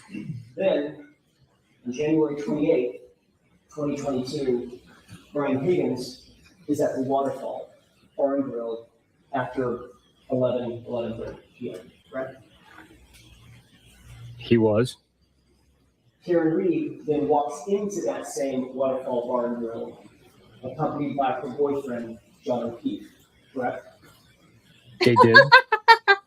Brian Higgins then texted Karen Reed, who's standing in the room. Well, correct? Correct. Karen Reed ignored that text, correct? Objection. Just so you know, Cheryl posted a video in Discord. She went to do her laundry, and Kitty Cat was in the hamper.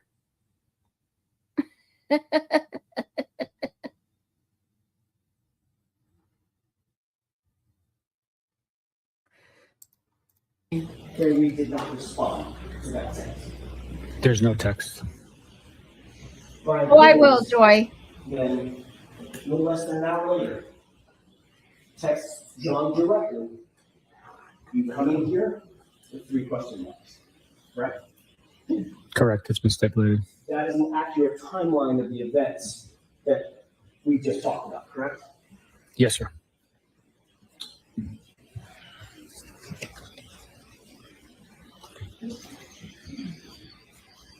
You're also aware of a call, your investigation revealed a call between Brian Higgins and Brian Albert at 2:22 a.m. on the 29th, correct? Objection. Sustained. Did your investigation reveal a call between between Brian Higgins and Brian Albert at 2:22 a.m.? Objection. Sustained. May we approach, Your Honor? Okay. Sergeant Bukhenik, did you become aware during the course of your investigation, then I'll narrow the time frame, during the course of your investigation, that there were calls between Brian Higgins and Brian Albert at approximately 2:22 a.m. on the 29th? During the course of my investigation, I was not aware of that. If you have a document that I can see, I can tell you if I've ever seen it before. Did you seek to secure Brian Albert's cell phone to determine what calls he did and didn't make on No. January 29th or January 28th? No, we did not. Would, in your experience, would a phone extraction, a cell phone extraction of Brian Albert's phone have revealed calls made and received in the time frame that we're talking about, the 28th and the 29th of January 2022? If a phone is extracted, the records of phone calls being made and received would show those records. You did receive information from Brian Higgins' phone, specifically the texts that he claimed he pulled off of his phone and gave to you, correct? We received text messages that I read today that Brian Higgins provided from his phone. Did you seek to secure his actual phone for a forensic download or forensic mirror image to get the actual calls made and received or text messages made and received from his phone? No, we did not.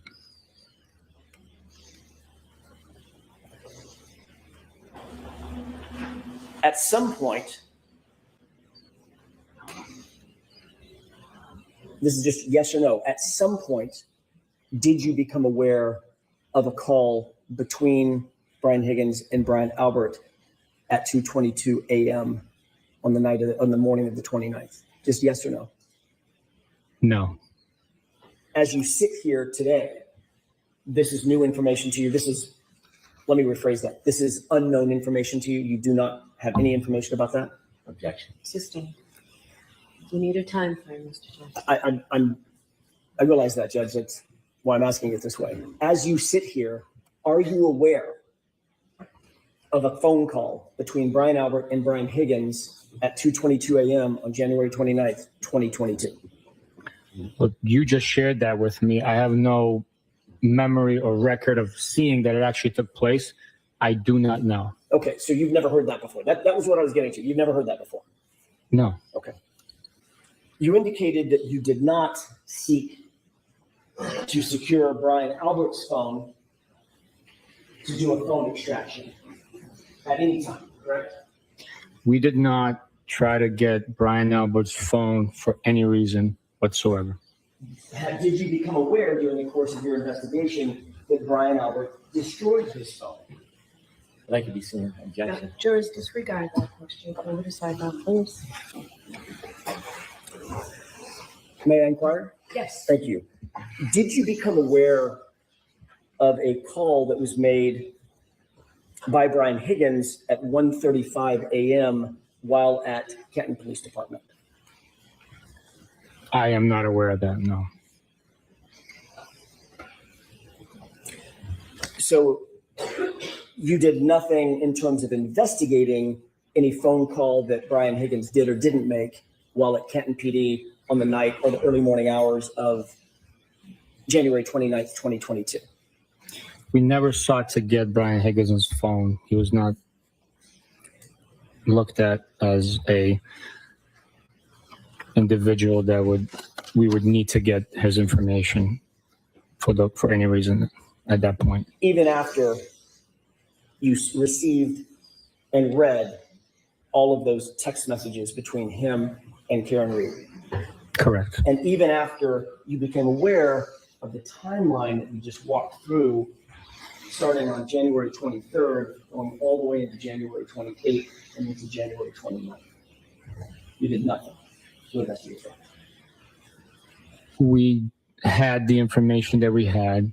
We did not need to get his phone. Was you? And the information that you had came from Brian Higgins himself, not from a forensic extraction, correct? The extraction that Brian Higgins provided was a forensics extraction of his communications with Mr. O'Keefe and Karen Reed. We had Mr. O'Keefe's phone and we had Karen Reed's phone, so we can verify and confirm that those text message communications were accurate, unredacted, not deleted, and were true representation of what the communications consisted of. And that was a representation made by whom? The totality of it. That was a representation made by whom? A person made that representation to you that it was fair and accurate. Who made that representation? It wasn't a person, it was the extractions between the three devices. Well, an extraction You didn't get that a you were handed extraction of on his device device. by someone, correct? No, I said that we had all three devices. And as I told Mr. Higgins in our interview together, I said, Brian, We have those two devices. Meaning If you Sean's and Karen's. correct, Okay. if there's anything deleted or altered in any way, we will have proof of it. So please make sure that you understand the magnitude of this situation. We're investigating a homicide. It needs to be accurate, and it was. And you trusted that coming from Brian Higgins rather than simply getting extraction from someone. Right? Yes. I trusted him, yes, because we trust and verified. And after verifying, the extractions were correct. And following that verification of the text messages, did that raise any suspicion in your mind about any possible motives Brian Higgins may have relative to John O'Keefe?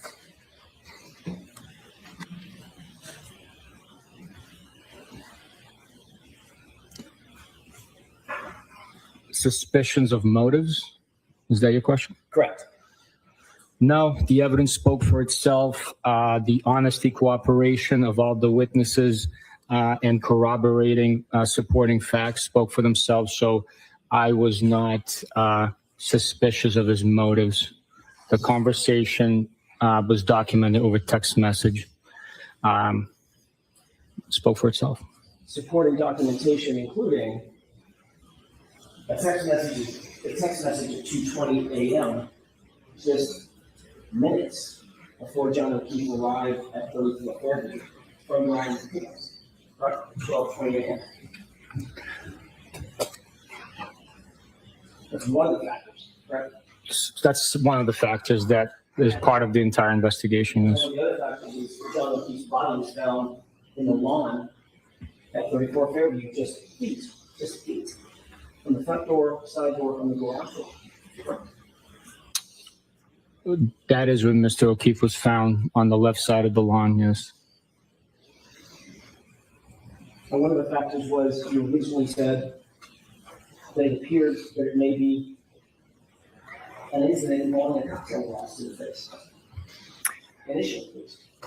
Based on Hey, if he's got that kind of money, Darth Vader, you can send him my way, even though I'm happily single. Give him my Gifts and Go link, okay? verbal reports, initially, that was a possibility. Again, it was before we spoke to Before a lot of other things happened, but initially, that's what I'm asking. Yes, initially, it was a possibility. And when you saw John O'Keefe at the hospital, that big contusion above his right eye, correct? That is not correct. A big egg just above his right eye? That is not correct. You did not see that? His eyelids were swollen, not above his eye. And there wasn't a contusion. Two different paramedics, so they saw what they described as an egg above his right eye. Well, let me ask you differently. Did you speak to any of the paramedics? Yes. Did they describe an egg above his right eye? I'd have to see a report to actually be described as an egg above his right eye. Did you notice a laceration at his right eye? His right eyelid did have a tiny, tiny laceration. Did you see a small laceration on his nostril, on his nose? A tiny, tiny laceration, yes.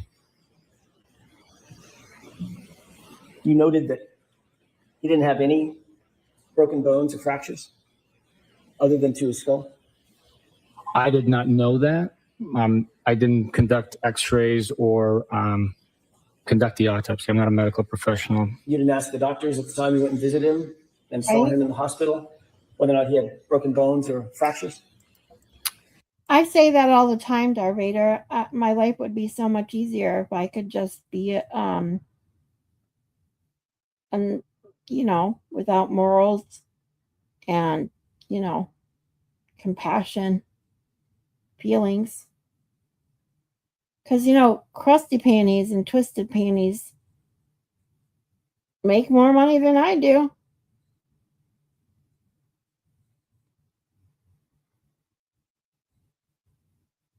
But I'm not willing to sell my soul for money.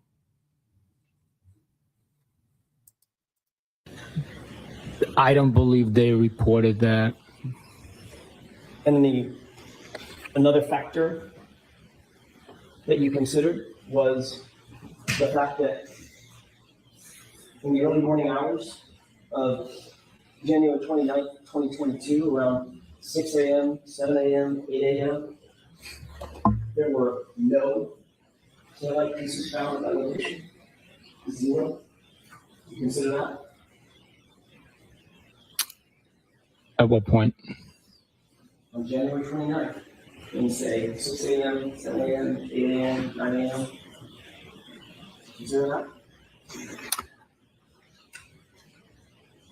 Once we learned that there was damage to the defendant's right rear taillight, I could only consider at that point because I didn't know what I didn't know. Question. We don't know. We don't know. We work with the evidence that's presented and we develop the investigation. And the evidence that was presented at that time, Sergeant, was a leaf blower was used to search the area, the exact area that you described for this jury as being the area around fire hydrant, flagpole, where John's body was, and no taillight material was found at all in the first searches.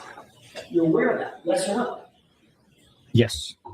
Right? Matter of fact, you're also aware that no taillight material was found until after that SUV was in Massachusetts State Police custody and sitting at the Southern Court in Kent. Correct? I believe the first taillight piece was found after it was in our custody. I don't know the exact time. I'd have to see it.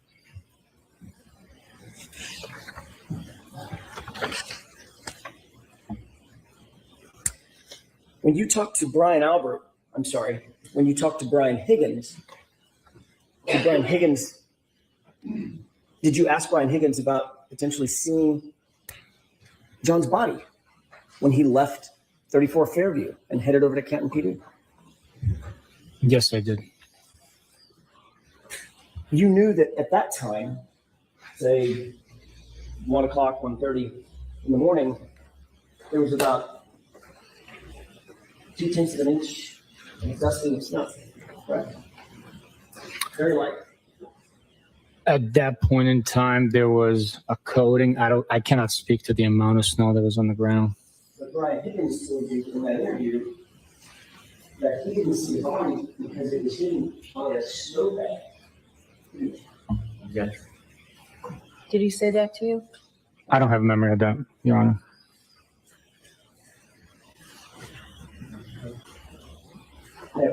Yes.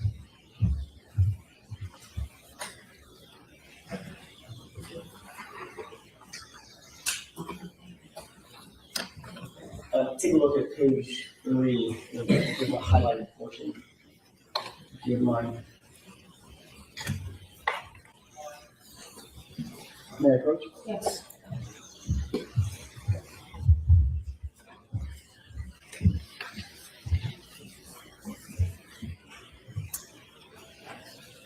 Does that refresh your recollection that Brian Higgins said something about a snowbank at the time when he left 34 Fairview?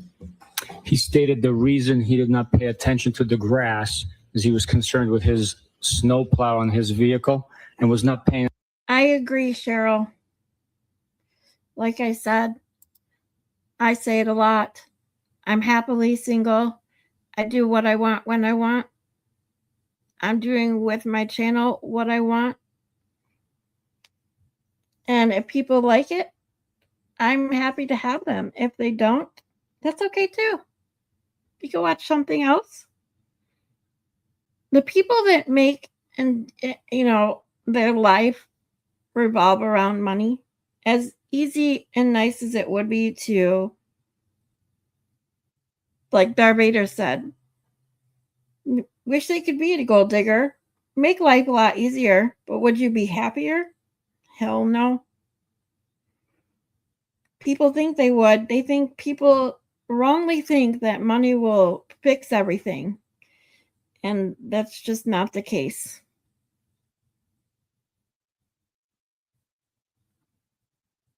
Yeah, exactly. Narrator says, if I could put aside my principles, I would be worry-free.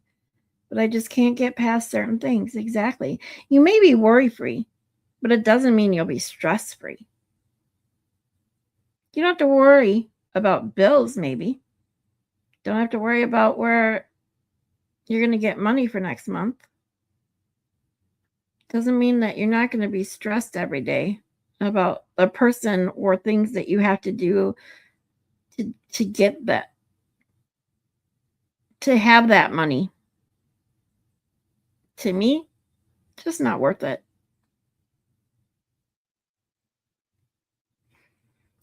Yep, exactly, Joy. Most of the unhappy people are extremely wealthy, and that's exactly it. They think money will buy their happiness, and it just doesn't do that. Attention to anything over the snowbank, just with the plow in front of him as you operate the vehicle. And of course, you knew at the time. Wow, as a Darth Vader, detective and that's investigator, terrible. You knew at the time that with a dusting of snow, there is no snow. He mentioned plowing the driveway for the Alberts when he arrived. So there might have been coding and he was just plowing it and then creating a line. I cannot speak to how much snow was actually being plowed with the dusting that was on the ground. So there might have been a small snowbank. Again, he was referencing it. He was not paying attention to anything behind the snowbank. So behind it. Snowbank being in the yard. Actually, he said the lawn. Yeah, Sorry. We talked about the snowbank being in the lawn. Not the right. That's how you said it. he said he was not paying attention to anything past the snowbank being the lawn. And did not pay too much attention to the lawn area behind the snowbank. Correct? Right, off to that area. Right. Did that raise any suspicions in your mind that Brian Higgins may have been being less than truthful with you? You're fine, No. Narrator. Getting back to the Waterfall Bar and Grill, you were also aware that Brian Albert was at the waterfall, correct? At one point, yes, we learned that. And you knew that Brian Albert and Brian Higgins were friends with each other. Is that right? We learned that as well, yes. You've already indicated that you did not seek Brian Higgins's phone records. I may have asked you this, and if I did, I apologize. Did you seek Brian Albert's phone records or an extraction from his phone? No, we did not.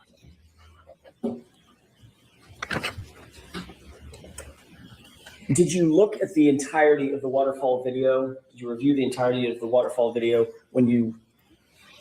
Narrator, we know that you are showing what kind of a-hole that person is, and that you wouldn't be able to put aside your morals and who you are aside for someone who says stuff like that. So that's a good thing to me. First obtained it, or have you looked at it since? I have at one point or another viewed the entire video, yes.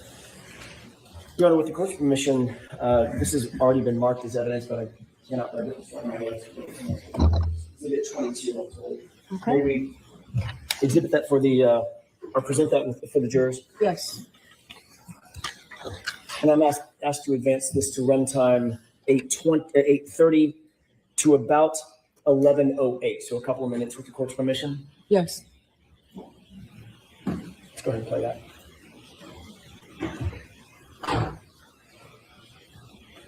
Can we pause it briefly, Mr. Wilk? Yes. Thank you, sir. Can you please, if you can, point to the jurors whether or not you see Brian Higgins in that video? I'll use the screen in front of me for initial indication. I believe that is Brian Higgins right there. Can you do me a favor, just no so worries. everybody has a perspective? Can you also point to him there? Okay. There you go, right there. I believe that is Brian Higgins. Okay. Do you see Brian Albert in that video? I can't tell you exactly. Maybe if you run it a little bit longer, or zoom it in, I could possibly tell you. But from right here, right now, I cannot. Sergeant, why don't we play this for a couple of seconds? And if you don't mind, if you get to a point where you recognize the person that you know is Brian Albert, could you just tell me to stop and I'll pause it? Absolutely. Let's go ahead and play it with the court's permission. Sure.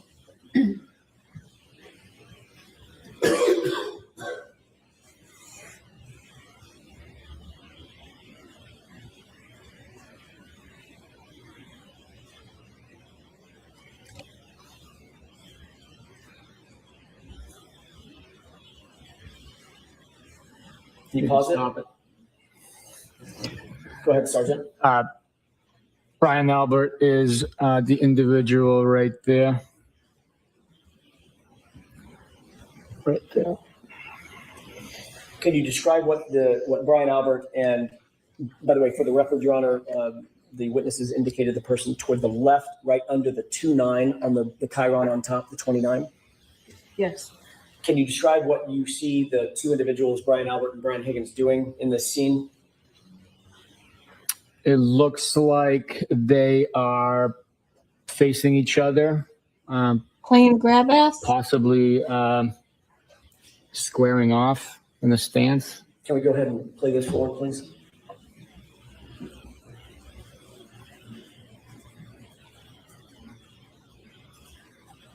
Isn't that what Matt McCabe called it? Playing grab ass.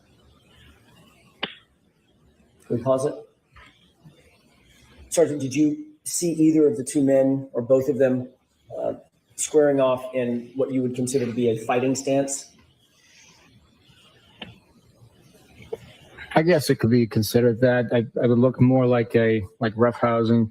It's a couple of buddies messing around. Not suggesting they were actually fighting, but a fighting stance. Yeah, no, they were not. They were not fighting. No. Go ahead and play it.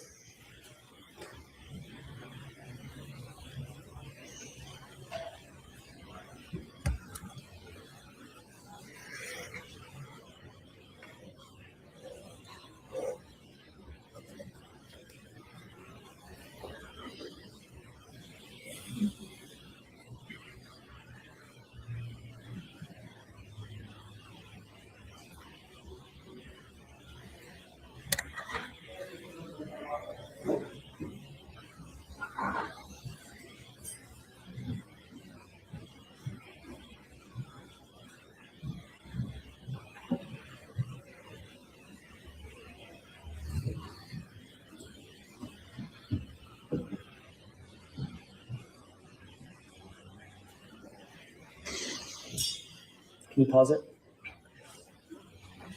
Sergeant, do you happen to see in this shot, just for orientation, do you see my client, Ms. Reed? Katie D, what's up? She says if you follow Skip, go give him some love. His mom had a stroke and he made the decision to leave the room briefly to go see her. No, it's okay.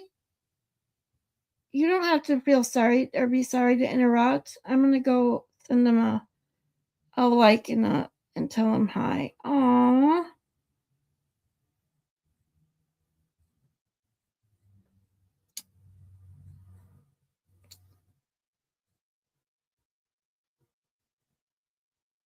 I'm so sorry to hear that.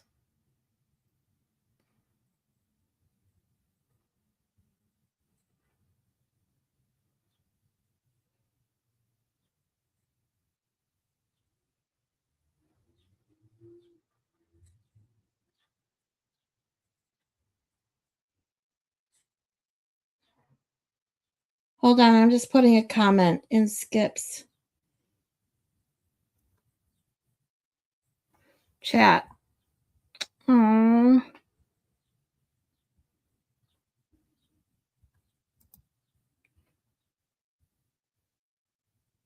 Aren't they gross words? Side eyes? Yeah, you're telling me. That's why Darvader, it's okay. I can delete it. That's some a-hole who was trying to get a hold of Darth Vader. We don't want anybody to get the wrong idea. She was trying to show why she wasn't giving this guy the time of day. Yeah, we know you're agreeing, side eyes. Darth Vader was just worried that someone might take it the wrong way. I don't think it's that big of a deal, but we'll take it away just in case. Yeah. Darth Vader, you're good. Don't worry. Oh, you sent Skip a few packages? That's so sweet. I wish I could.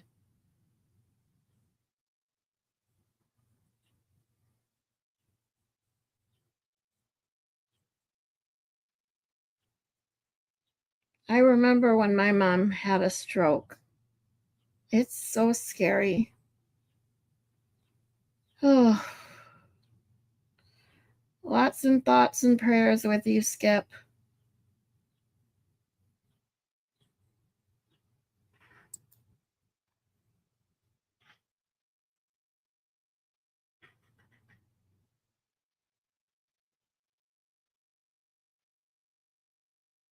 Hmm. I'm sorry, I was paying attention to the two gentlemen. That's fair. That's kind of an unfair question. Could you, if we play this a few more seconds, could you look around, scan around, and tell me if you see someone that you believe is my client? Yes, I will try. Let's go ahead and play.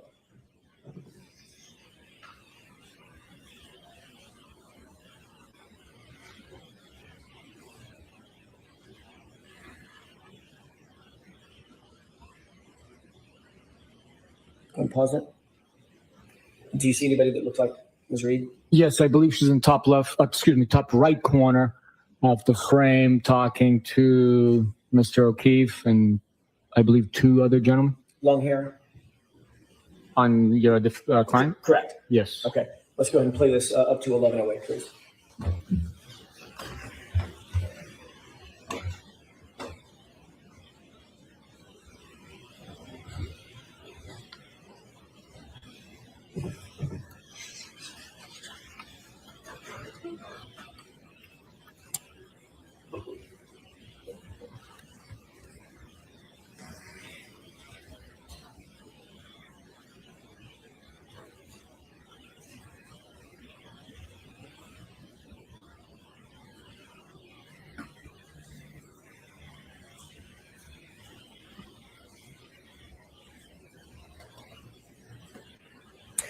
Is that up to 11:08?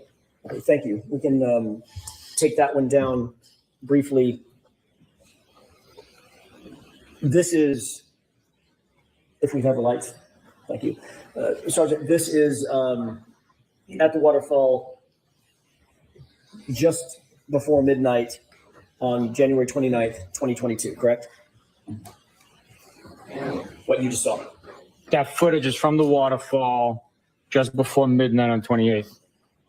I'm sorry, my mistake. On the January 28th, 2022. Correct. Going into midnight, January 29th, 2022. Yes, sir. All right. This would be just minutes before everyone headed out of the waterfall and went back towards Fairview, correct? Not everyone. The band didn't go to the Fairview. Well, obviously, I'm not talking about the band or the bartenders. I'm talking about Brian Albert, Brian Higgins, Jen McCabe, Matt McCabe, John O'Keefe, Karen Reed, those folks.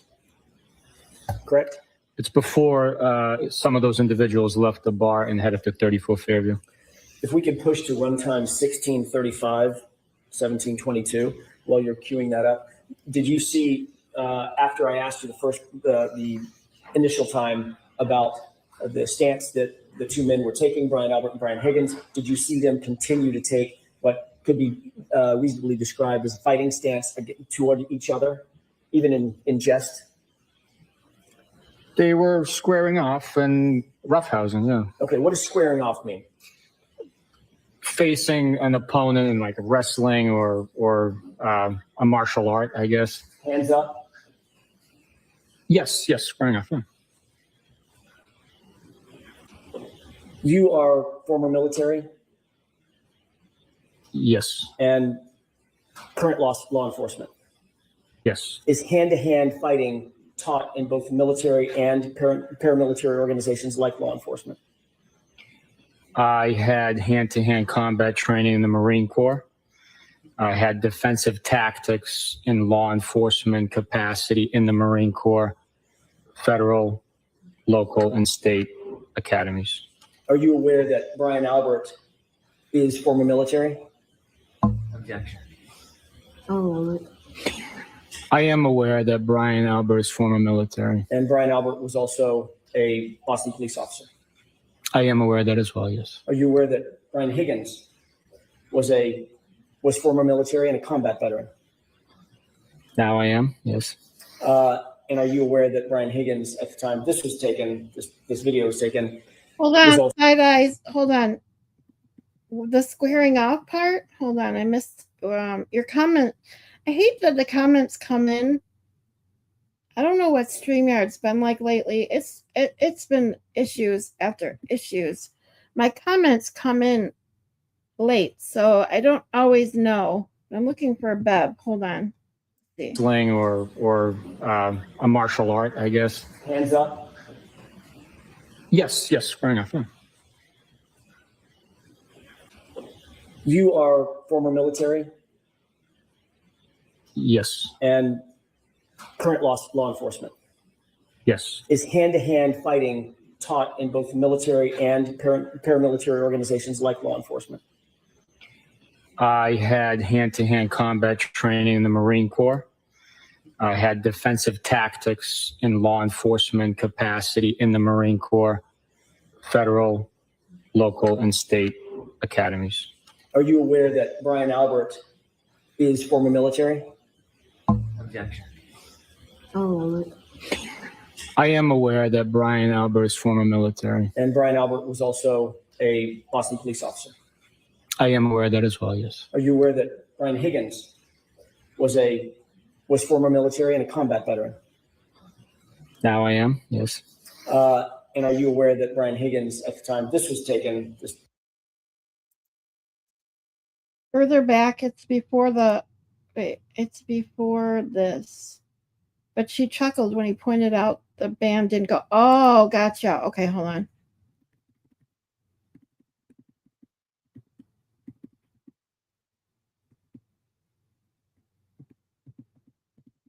Right here, I think. Just before midnight on 28th. I'm sorry, my mistake, on the January 28th, 2022. Correct. Going into midnight, January 29th, 2022. Yes, sir. All right. This would be just minutes before everyone headed out of the waterfall and went back towards Fairview, correct? Not everyone. The band didn't go to the Fairview. Well, obviously, I'm not talking about the band or the bartenders. I'm talking about Brian Albert, Brian Higgins, Jen McCabe, Matt McCabe, John O'Keefe, Karen Reed. Oh my God. So she totally smirked. And then she probably realized, like, oh fuck, I better not show any sort of emotion like that. She went back to that. I don't even know what kind of face you call this. I need a White Claw face. I didn't notice it either, Darth Vader. That was a good catch. Normally I catch the facial expressions, but I was looking at Bukakeee because I'm concentrating on his. I got the biggest witness on the stand that had a lot with the facial that I caught was Jen McCabe and who was it? Well, Jen McCabe and Allie McCabe, both of them. And then I think it was the what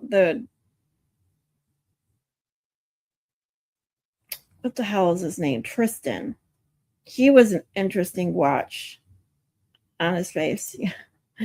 Resting Bev face. I like that one.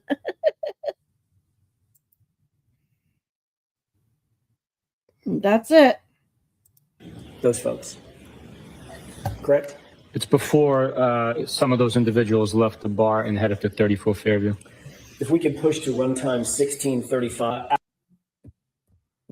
and fighting top military and a combat veteran. If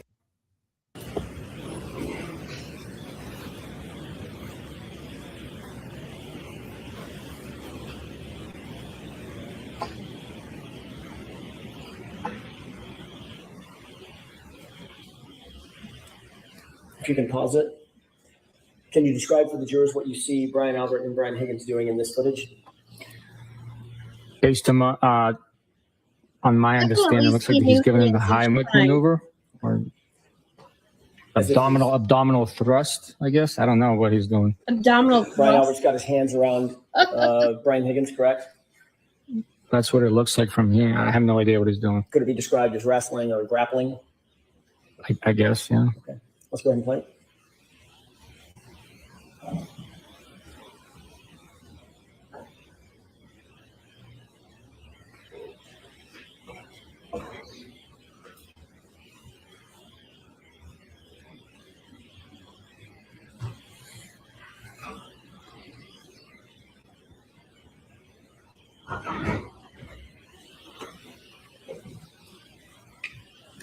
Thank you. If we can take that down. During the course of reviewing this video, or the entirety of the video, not just the clips that you just reviewed, did you see where John O'Keefe was, generally speaking, relative to Brian Higgins and Brian Albert? Throughout the entire time? He wasn't standing still, I understand that, but generally, was he standing with them or was he closer to the bar in the back of the video? I believe after Mr. O'Keefe arrived and embraced a few people with hugs, I guess if I had to estimate, most of the time he was on the other side of the table, which would be closest to the bar area. And after you saw Mr. O'Keefe walk in and greet everybody with salutations, did you ever see him interacting with Brian Higgins and Brian Albert throughout the evening again on this video? On this video, I did not know.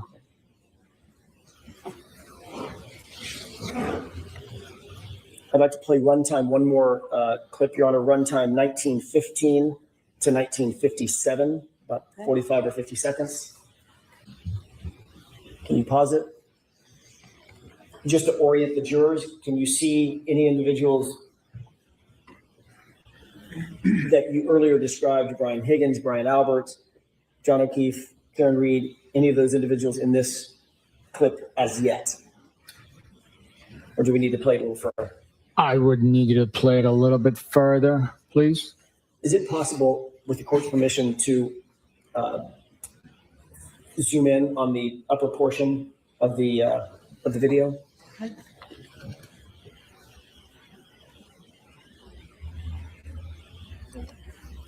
If you could center that just a little bit toward the right. Other way. There we go. Thank you. And if we go ahead and play that from 1915 to about 1957.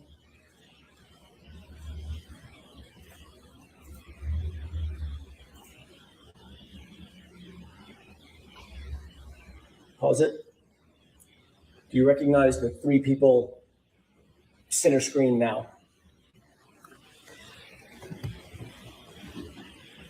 I really can't make it out. I would have to be assuming, or guessing. I can't make it out to identify each individual. Let's play it forward if we can. One more time. At this point, go ahead and pause it. At this point, can you make out any individuals? Yes. Okay. At this point, I can say that looks like Brian Higgins in the middle of the three gentlemen. Hold on. We got some breaking news.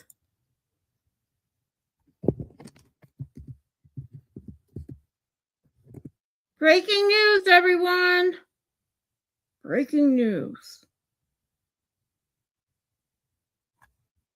Bear with me while I find it to pull it up so I don't report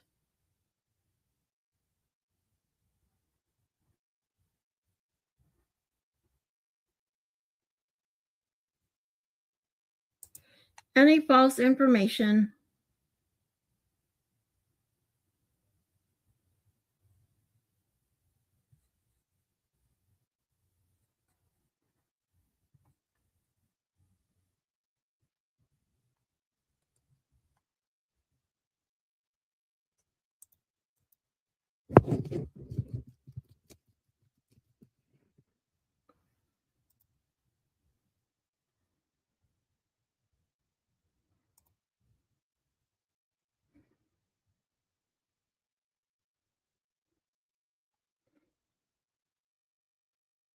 Here we go, guys. Breaking news. Oops. Aiden Carney just posted.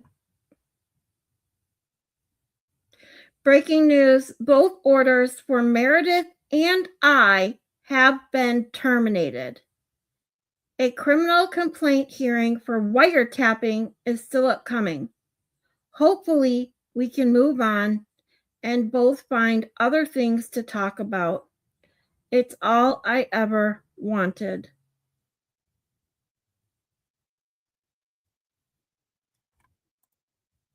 I cannot believe, I'll be honest, I can't believe he didn't give either one of them one. I thought it would be both.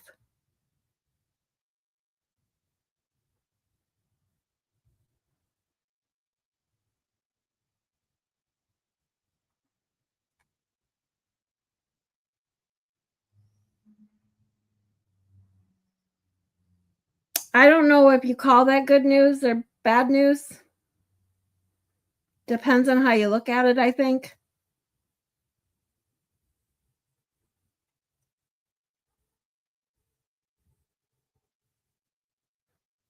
Hey, Malin.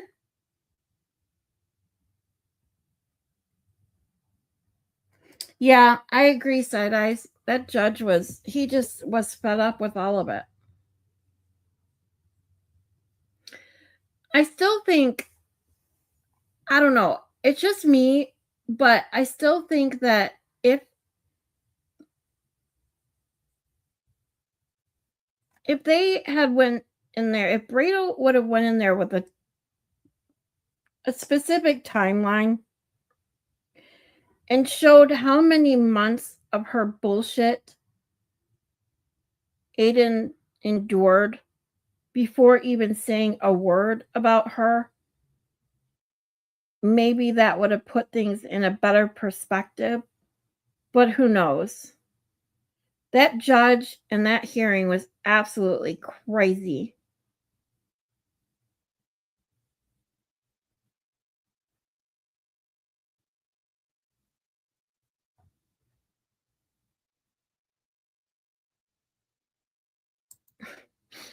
Raider says, "Oh, for fuck's sake, this crap is going to continue." I don't know. I'll be honest. She's got the wiretapping hearing coming up. She admitted she's got some real issues coming up because she admitted on the stand to, what was it, 3 felonies, including the wiretapping. And when that hearing comes up, she's going to realize how stupid that really was.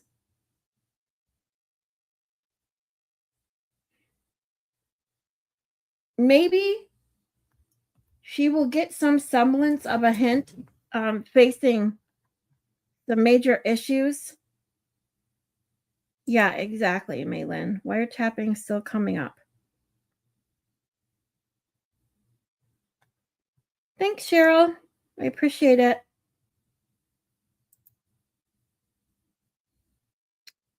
Darita says, "I don't want to put anything into the universe, but if this ends up on a Dateline episode, I'm going to say told you so."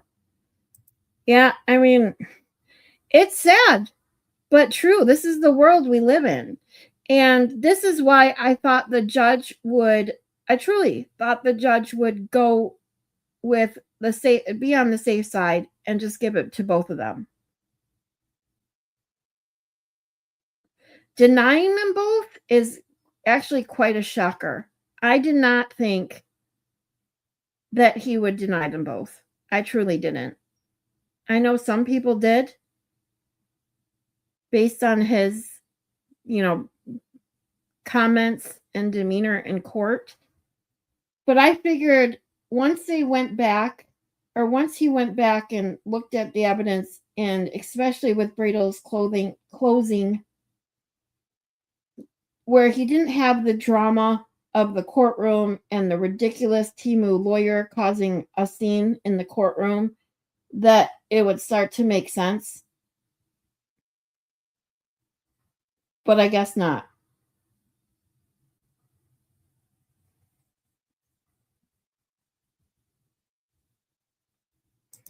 Maylin says, I knew it was going to be all or nothing. That judge was not ever going to give one to one and not the other, and neither of them are physically afraid of each other. Well, it's not about being physically afraid. It's coercive control. And Aiden, in my opinion, proved the coercive control. She did not. But they don't have to be physically afraid to get from coercive control. I mean, look at Krusty. The worst part is that Krusty Panties violates her RO every fucking day. And yet nothing's done about it. So, I mean, in all honesty, what was an RO truly going to do? I don't think anything is going to stop her until she realizes that she could go to jail, lose custody of her child, and all of the very little she has left of her life, she's going to lose that too if she doesn't quit.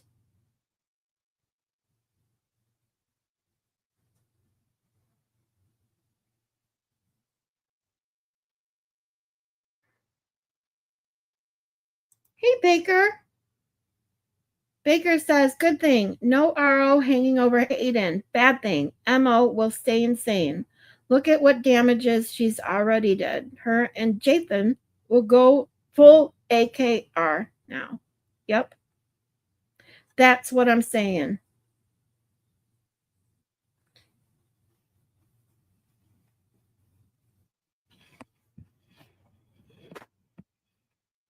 She hasn't thought about any consequences of anything she's ever done.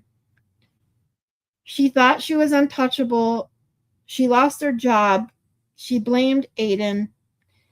Who is she going to blame when she gets found guilty of wiretapping for her own stupidity of admitting it in court?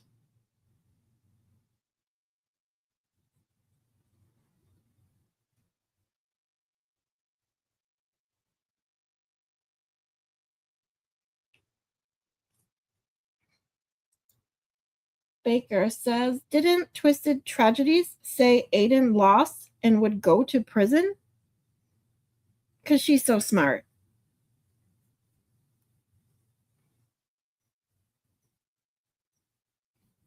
Or Truth and Transparency. Lana, which one? They both spew shit out of their mouths.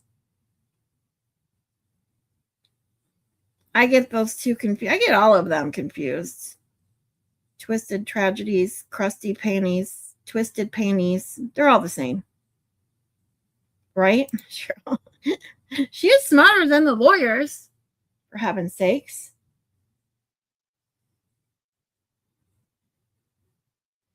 She's going to roll back just like she always does. When things don't turn out as she predicted, then she goes, oh, well, I knew they'd be biased. It's all going to come down to the biased judge. Something like that. That's going to be her excuse for being wrong. It always is. Swamp donkeys is still my favorite way to refer to them all. Oh my God. I can't unsee the swamp donkey now. Ugh. She's so gross. They're all gross.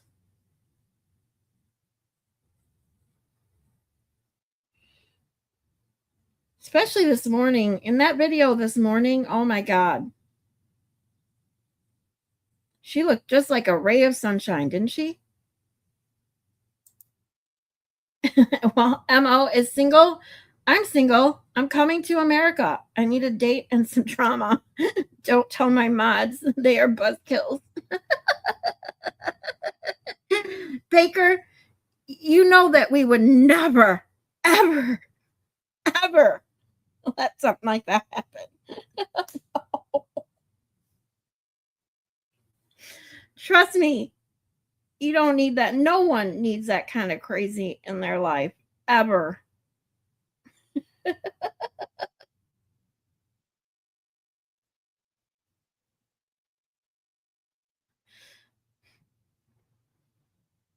Yeah, exactly. See, Side-Eye says it too. No, Baker! Exclamation point.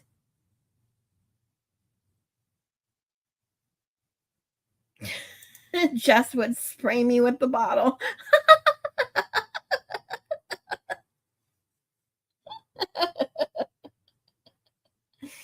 Yeah. Yeah. Say, no, you're grounded. Side-Eyes is going to bring the repellent.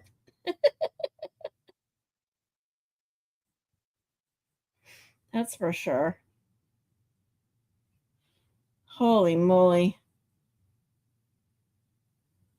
I mean, think about it.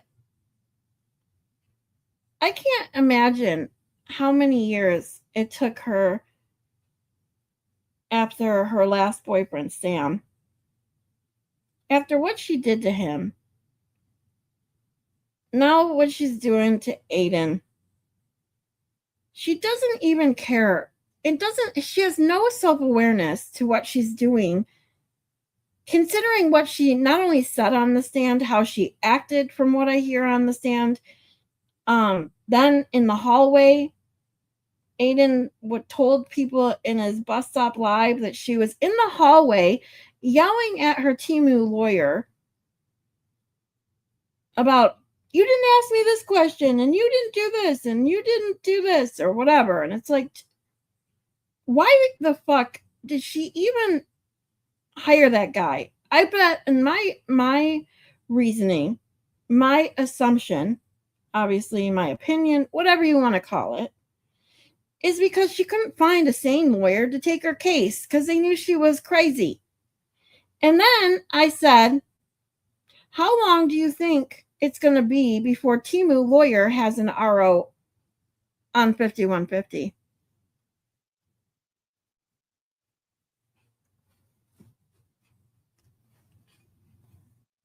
Because that's what I see happening next. Her own lawyer is going to need a restraining order. This is what I see. This is what I that's all I can imagine.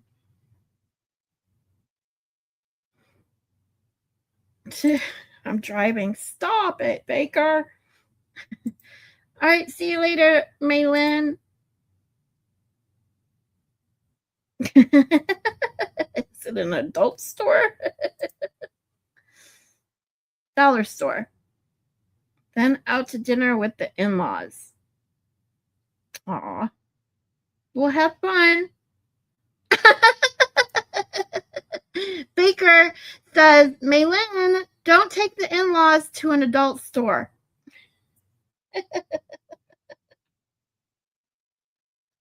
I don't think they'd get a kick out of that one. That's for sure. I am wondering what kind of responses this has gotten already. Let's see.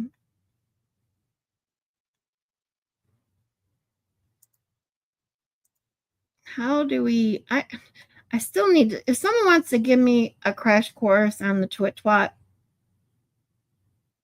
I don't know how to use it very well. Let's see.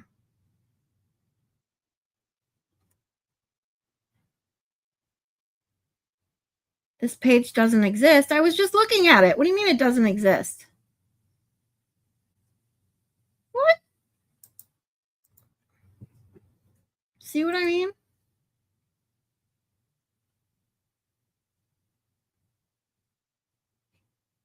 Here we go.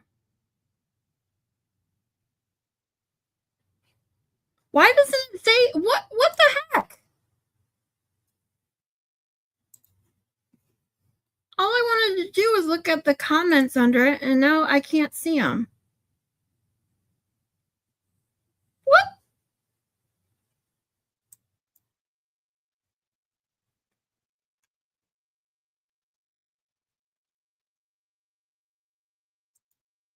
What the hell is wrong with my...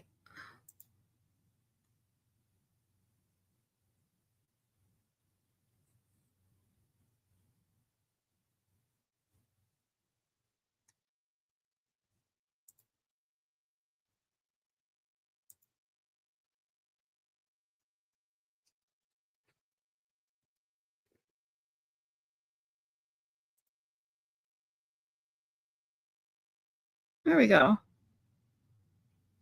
What? Something went wrong, but don't fret. It's not your fault. Well, stupid twat, fix it. What the fuck is wrong with you?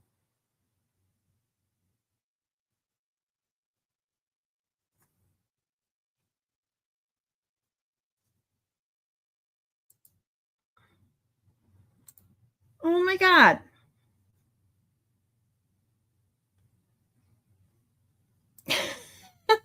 They're driving. So they're taking us. We aren't. Baker says your in-laws taking you to the adult store is even worse. Oh, X is down. Do you see this shit? I'm like, what? Aiden broke X. Aiden broke the twat. Okay? Just kidding. But I do find it funny that as soon as Aiden posts that, the whole twat goes down. Like, what the fuck? All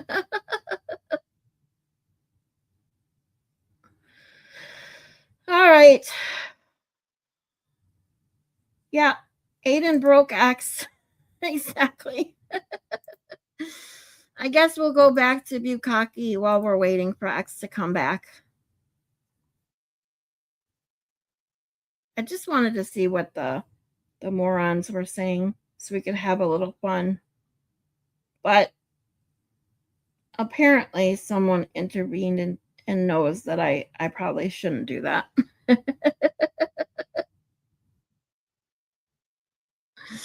Jeannie Lynn says, I can't stop laughing. I'm trying to drive, Baker.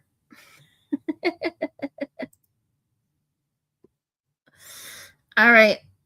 Let's watch this squaring off, but something that Bukakeee will never admit is an actual fighting stance. And what did Matt McCabe call it? Grab ass? You're just playing a little grab ass. What is he wearing? It looks like a hooded sweatshirt. Okay. And the person to his, sorry, let's do it from your perspective or the juror's perspective. The person to the left of Brian Higgins. I believe that's Brian Albert. And the person to the right of Brian Higgins. To the right from my perspective? Yes, sir. Yeah. I believe that's Chris Albert, but I'm not positive. I'm not Let's go ahead and positive. play it. Stop. Did you see Brian Higgins just do something? I was not paying attention to his gesture. We have to replay that, please. Does it appear he's looking a particular direction?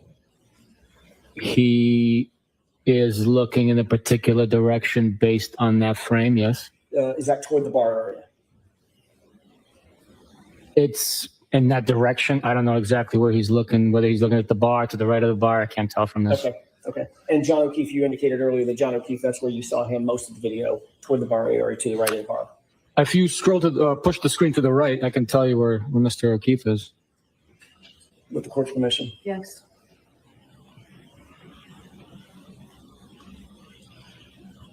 Do you see Mr. O'Keefe in that group of people? I cannot make him out. Could you play the video? Maybe he is behind an individual. Let's go back to, if with the court's permission, I'd like to go back to the full video, and let's play it from here.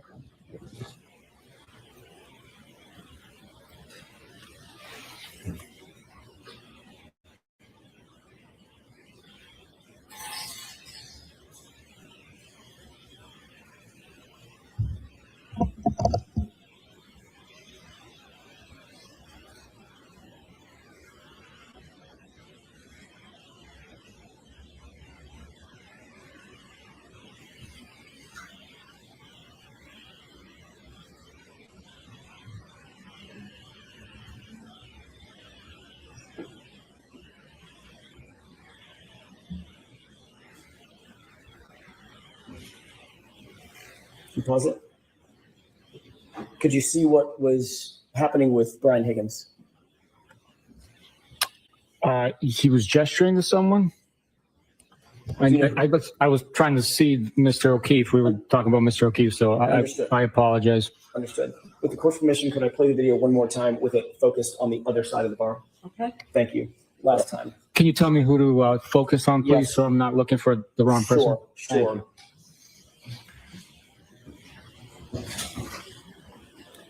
Pause it. Do you see John O'Keefe there? Yes, I do. Okay. Can you point to where he is for the jurors, please, on both television? Mr. O'Keefe is right there wearing the sweatshirt, multi-tone gray sweatshirt with the hood on it and his hat. And this on the other TV? right there. He's appears to be at the bar paying the bill. Okay. With this perspective, could we just go ahead and play that, the 30 or 45 seconds one more time? And then please focus on Mr. O'Keefe.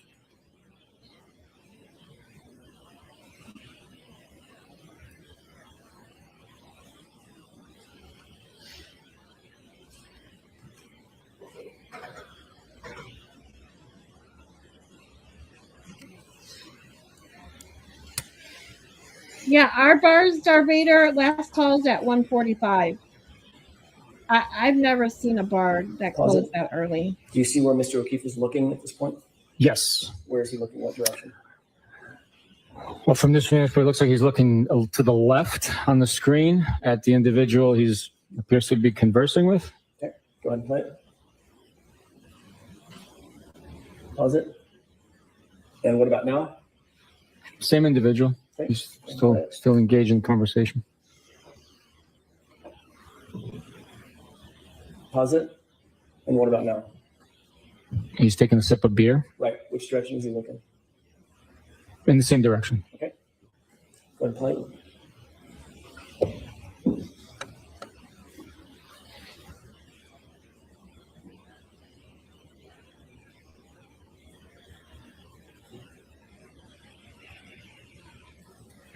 And go ahead and pause it.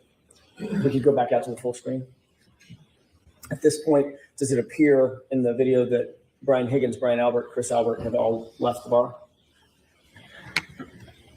There's someone standing across the table from Mr. O'Keefe to his rear. I don't know who that is, so I can't testify to that. The others have left. Given this perspective, now that we've seen both of them zoomed, do you have an opinion as to whether or not it appeared that Mr. Higgins was gesturing toward John O'Keefe just before he left the bar? Given this perspective, he might have been. I don't know who he was gesturing at. Okay. We can have the lights up. We'll take that down.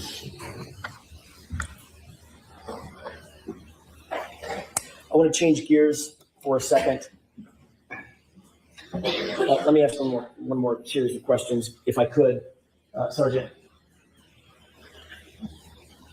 what we've just seen was literally Brian Albert, Brian Higgins leaving Waterfall to go to a different location. What was the location they were headed to, based on your investigation? They were heading to 34 Ferry Road. And shortly thereafter, who else followed to go over 34 Ferry? I'm sorry, you said Chris Albert? No, I didn't. No, he didn't. Okay. Nope. Brian Albert, Brian Higgins, they went to 34 Fairview, and then Mr. O'Keefe also traveled there. Thank you. I want to shift gears, if I could, to another video. Did you review certain ring videos, specifically relative to One Meadows, the outdoor ring video servicing the carport area? Yes, I have reviewed those videos. If we could, Your Honor,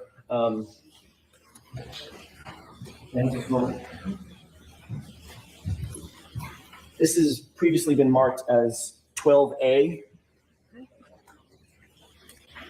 If we could, with the court's permission, zoom in on the Chevy Traverse in the the vehicle in the upper left-hand corner of the video. Okay.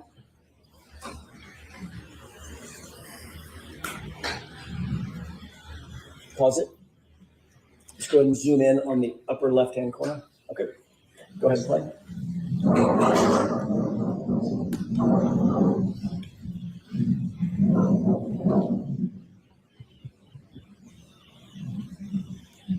Pause.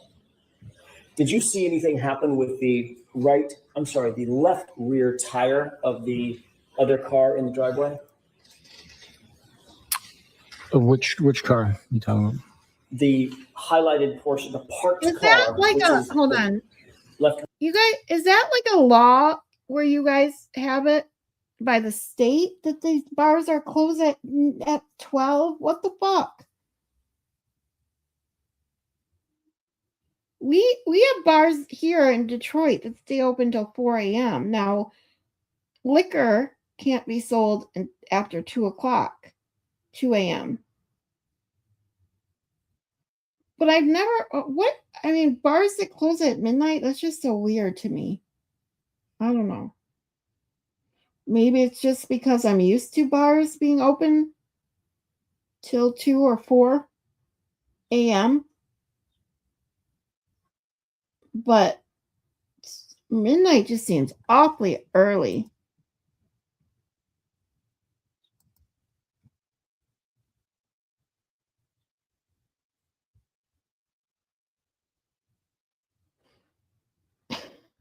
Oh my God, Tarvator.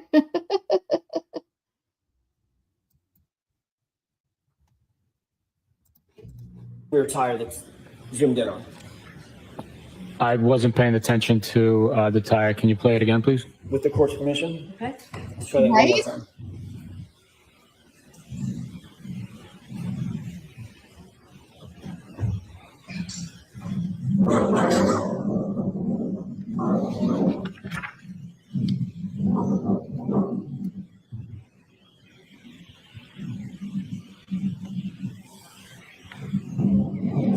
Pause it. Okay, you can take that down. Did you see anything happen with that left rear tire of the Chevy Traverse? Based on that video, it appears there might have been movement there. Last year, and you've seen this video several times, correct? I have. You saw it during the course of your investigation, not just in the course of proceedings, correct? Right. Last year, you indicated that you observed the vehicle, Miss Reed's vehicle, come near Mr. O'Keefe's car. Which one in that video was Mr. O'Keefe's car? The Chevy Traverse. And that would be the car that was parked and static, not moving, correct? Correct.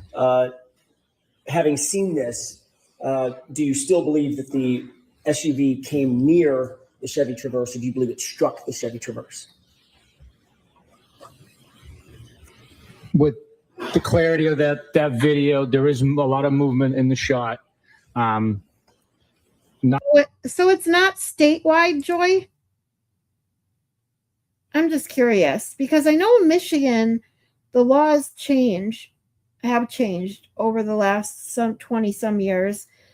When I started bartending when I was in college, and then went back to bartending after I got separated and was going through my divorce, some laws changed based on Sunday. But that's really it. Christmas Day and New Year's Day and New Year's Eve have some limitations on purchasing alcohol at a store as well.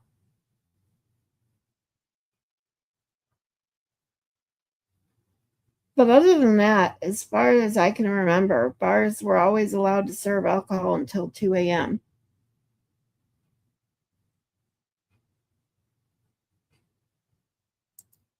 With great certainty, it appeared that there was movement of the tire, but I cannot say with 100% certainty that there was movement. You can't say with 100% certainty that tire. Oh my God. So what, are your eyes lying to you? Based on the video, there appeared to have been movement. Okay. You had this video for the first 3 years of your investigation. You had this video very early on, correct? That's correct. And for the first several years of your investigation, did you either deny Well, let me ask it this way.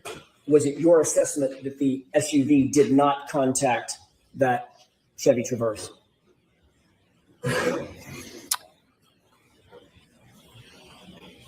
My assessment with the totality of it all was that based on the video, there was no damage that occurred to either vehicle at that point in time. That wasn't my question, Sergeant. My question was your assessment that there was no contact between the two vehicles? Is that what you assessed in the course of your investigation? I did not assess that there was no contact, no. Even as recently as last year, you testified in another proceeding that the SUV came close to the Chevy Traverse, right? Yes, I said there's a lot of movement in that shot. It's difficult to tell if there was more for me to observe and push that certainty level up. I would have testified differently. As you've seen the video enhanced, zoomed in on, do you wish to amend that testimony from last year? Ask it differently. Sure. Given what you've just seen, what is your testimony now about whether or not that SUV struck the Chevy Traverse? There is movement of the tire. There is movement. Moving of the tire. Could be an earthquake, could be someone standing there pushing the car. I'm asking you, based on what you just saw in this video, do you believe that the SUV struck the Chevy Traverse? Logically speaking, the two vehicles had to have come into contact for the tire to move. They have to have collided, correct? At a slow speed, yes. Which area of the SUV collided with the Chevy Traverse? The front, the rear? It appears from the video it's the right rear area of the Lexus SUV that comes into contact with the Traverse. What time So, was this for video? right rear tail light. I believe that is at 5:07 a.m., if I'm not mistaken.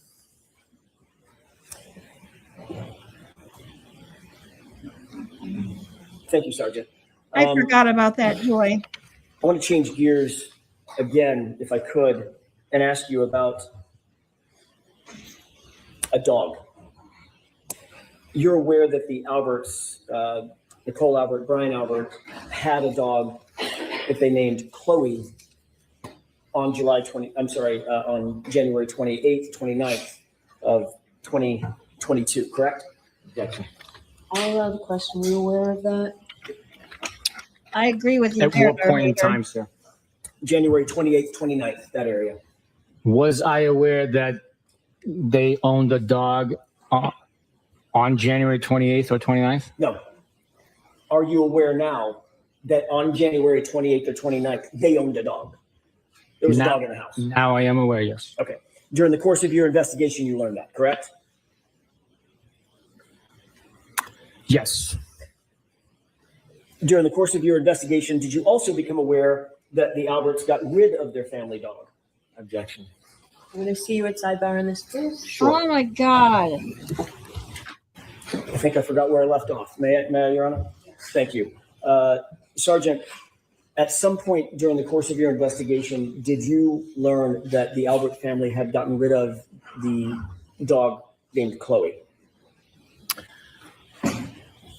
We learned that they no longer cared for the dog. I don't know if get rid of is accurate. Well, they don't have it anymore, right? Yes. Okay, so what would you call it? Giving it up for adoption, I guess? I don't know. I'm not a pet owner. What if they didn't give it up for adoption? I'm sorry? What if they didn't give it up for adoption? Rehomed, I guess? Okay. So it's no longer with them, right? Correct. They no longer own the dog. Okay, so they got rid of it. It's like you get rid of a car, right? Right? You can get rid of a car, yeah. Okay. And you can get rid of a dog. That's all I'm asking. Jeez, why is Yes, it you so can get rid hard of for that, them yes. to Okay. answer the fucking At some simplest point during the course of question? your investigation, did you find out that the Albert family got rid of Chloe? We learned that they no longer own Chloe, yes. Okay. When did you learn that?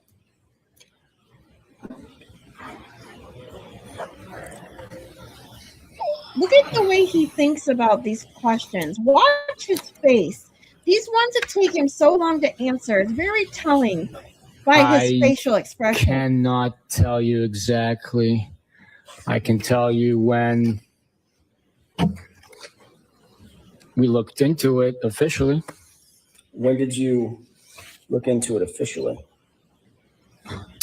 I traveled to the dog's home and assisted with identifying the dog and He asked when, investigating not that what did animal. you do. Okay. What documentation did you use to identify that animal? It was veterinary records. I was talking about veterinary records from whom? From the Albert family? When they I did not get any veterinary records from the Albert family. the veterinary records that you did get were veterinary records that had been utilized with the Albert name? Where did the veterinary records? The veterinary records were with the vet that's caring for the dog and also owns the dog now. Okay. And those records also had been dated prior to when the dog was owned by the Alberts. Okay. So basically, you're taking their word for it, just like you took their word for everything else. What happened to trust but verify? Isn't that what you said? Trust but verify? But you don't do verification of anything the fucking McAlberts say. Nothing. And while I have this paused, I just want to say that we have about, let's see, 450. We have about 16 minutes left of this video of his testimony. Then it goes into more. Oh, we're not done yet. But after this 16 minutes, we will call it a day.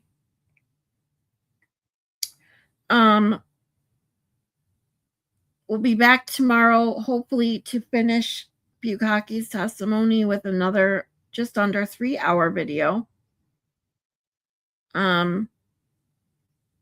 Hopefully we will be done with him and his testimony by tomorrow. But if you haven't been paying attention to his, okay, Darvader, have a great nap, sweetie. If you are watching the screen, watch his face, especially on the questions that he doesn't respond immediately. You will get it. You get a lot just by watching his face. And his BS. And Joy says, this is Massachusetts. Exactly. other than some veterinary records that, and by the way, the dog's not even named Chloe, correct? The new owners renamed the dog, yes. Cora? That's correct. And the new owners did not get that dog from... I just have to say this. A dog that's been with that family for 7 years, right? Supposedly was rehomed, as they put it, and the name changed right away, right? I don't know about anyone else, but normally with like dogs, don't they normally try to keep the name, especially if they already respond to it? Just out of curiosity. Brian and Nicole Albert did that. No, they did not. They got it from a separate person. Is that right? That is correct. Separate person named Riley? That's her last name, yes.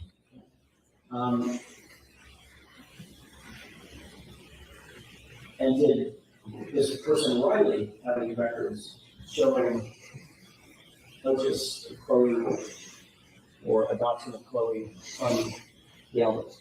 No.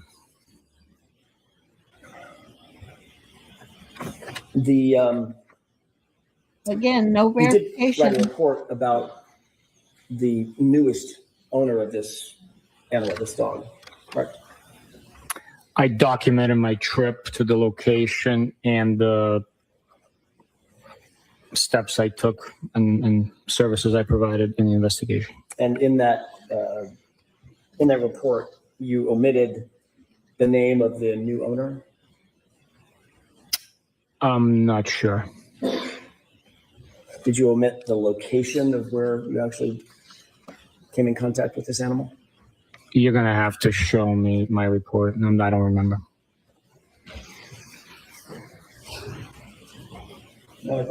Yes.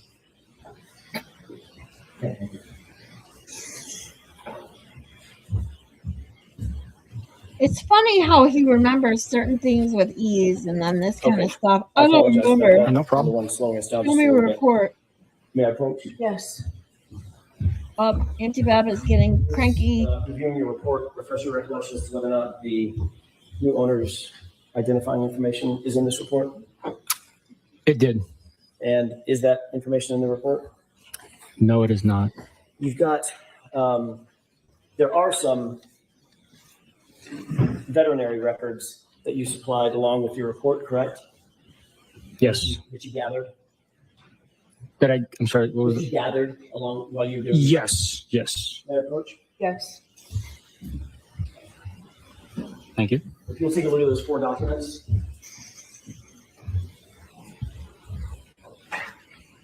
Have a great one, Joy.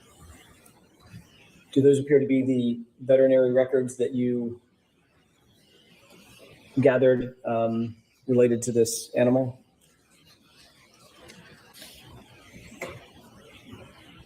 I agree with you. Yes, it does. Do any of those records, any of the veterinary records, the 4 pages that you're holding, even include the name Cora or the name of the new owner?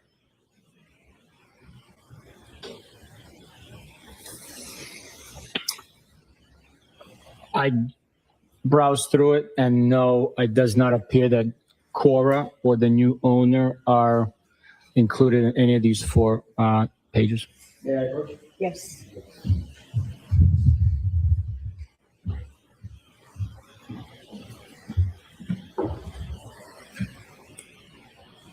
You don't have any transfer records for Chloe, correct? All the records that are provided by the owner. I'm going to go through a series of questions, Sergeant. If you can answer it yes or no, that might make it go a little faster. You don't have any transfer records, correct? I wouldn't know what it looks like. That's why it's taking quicker me telling you that that's all the records that I have. Okay. I want to answer my question. You Okay. don't have any transfer records. I don't know what a transfer record would look like, so the I answer can't. is no. I don't know. Okay. You don't have any rehoming records. I don't know. You don't have any purchase records. I don't know. I don't know. The only records you do have are those 4 pages of veterinary records that don't have the name Cora and don't have the new owner's name. Correct? That's correct. You would agree, shifting gears for a second, that timely report writing obviously is an important aspect of any investigation, correct? It is important, but we can only write reports as Sounds good, feasibly Joy. and Thank you. possibly we're capable of doing. Sometimes investigations are rapid, so you can't write a report. You take notes, and some time goes by before you actually document the information on an official report. The information's there, it's gathered, it's maintained by the investigator, it's shared, it's acted on at times, but the official reports might take some time to write. So obviously, if you're, like you said, things are fast moving in an investigation. It might be that you interview a witness on a Tuesday, you're super busy on Tuesday, Wednesday, Thursday. It might be Friday before you can sit down and draft a report about that interview that you did on Tuesday, correct? Different circumstances dictate different. That would be completely normal. Yes, it is. But most of the time, it's best practices that you're taught, and you teach your subordinates that it's best practices to reduce to writing and memorialize a report as close in time to the event in question that's being memorialized as you can, right? Perfectly. In a perfect world, we'd write it as it's happening. Aw. Thank you, guys. Are you aware that more than 20 official police reports in this case were not recorded You're for my more than own girl. 100 days I love you guys. from the time that the event in question was done, was being memorialized? I did not know the exact date and delay. Are you aware that there are 11 reports that are more than 300 days from the time of the event that was being memorialized? I was not aware, no. Are you aware that there are 3 reports that are more than 400 days from the time of the event that was being memorialized? I am not aware, no. Are you aware that there are 4 reports that are more than Which just goes to show you how days horrible of a from the time of leader the you event that's are? being memorialized? I am not aware, no. Are you aware that the longest delay of any report in this investigation was 581 days? I am not aware of that, no. That's a year and a half. You became aware early Over on a in your year and a half. investigation of 2 individuals named Ricky D'Antano and Heather Maxson, correct? They are witnesses, yes. Both Ricky D'Antano and Heather Maxson, you learned, were outside 34 Fairview in the early morning hours of January 29th, correct? I tell you, We right, did Mike? learn within our Like, investigation at Leland? some point, yes. And you learned, Sergeant, very early on in that investigation because you interviewed Ryan Nagel in February of 2022. It's just days after the event, correct? I'm not sure of the exact date. Obviously, as you just said, you became aware that Ricky D'Antano and Heather Maxson were witnesses in your homicide investigation, important witnesses, you'd agree, correct? They were witnesses. You learned that they arrived at the house at 34 Fairview sometime after Karen Reed and John O'Keefe arrived and pulled up behind their parked SUV, correct? Objection. Something I wanted to do, Jeannie Lynn, is do a timeline specifically by when, not just the difference in time report, like when something was done and then the report written. As we know, it was months and months, sometimes over a year, but also the timing of something being reported and then when it was actually supposedly documented. For instance, the stupid report that doesn't include Cora/Chloe supposedly's name or the name of the new owners, when that was actually written to the time where they realized that she wasn't ever going to plead out. Like, I'd love to look into like anything that was reported going on but behind the scenes. Like, did these reports that weren't put in to evidence, weren't reported on or made official reports, only done after the fact, after they realized that they would be going to court no matter what, and we're like, shit, we're actually going to need documentation of this and this and this and this. It just makes me wonder if you understand what I'm saying.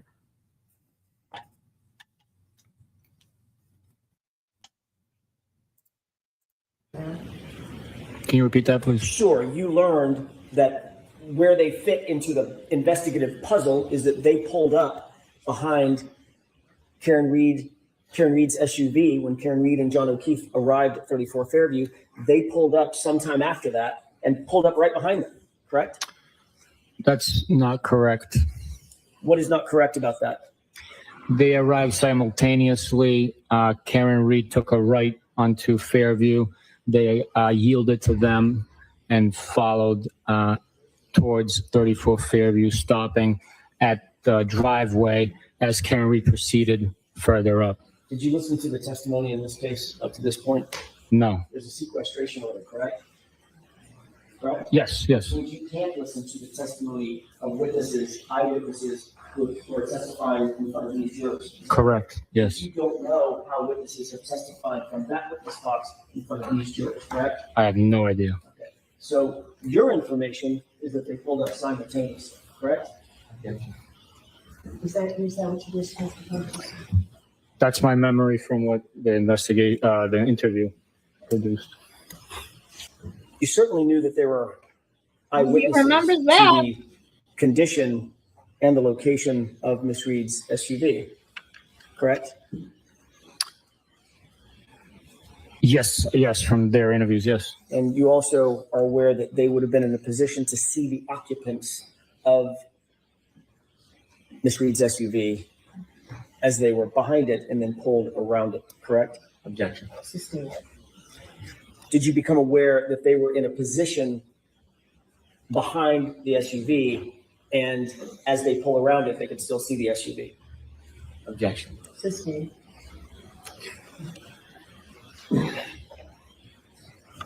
You knew what potential role they played in your investigation as eyewitnesses, correct? Generally? When we interviewed them, when we learned of their existence, when we interviewed them, we collected information based on their recollection. Okay. My question was, you're Not what he aware asked you. that they had a certain perspective as it relates to the SUV that night, early morning hours, right? Based on their interviews, they had a perspective with the brake light being on constantly. I'm not asking you what they said. I'm asking you if during the course of your investigation you learned that Ricky D'Antonio and Heather Maxson had a perspective. They were eyewitnesses to certain things. As Yes. relative to the SUV. Right? Yes.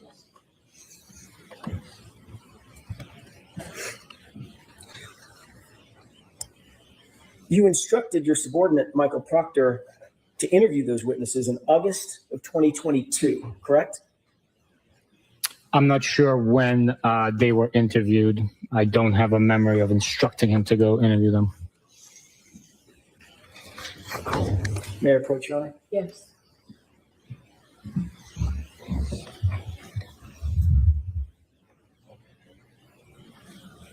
Thank you. When you take a look at that document and tell me if you, why don't you just tell me if that, whether or not that refreshes your recollection as to communications you had with Michael Proctor specifically. Thank you, Sergeant. Does that refresh your recollection as to a conversation, or I'm sorry, a communication that you had with Michael Proctor?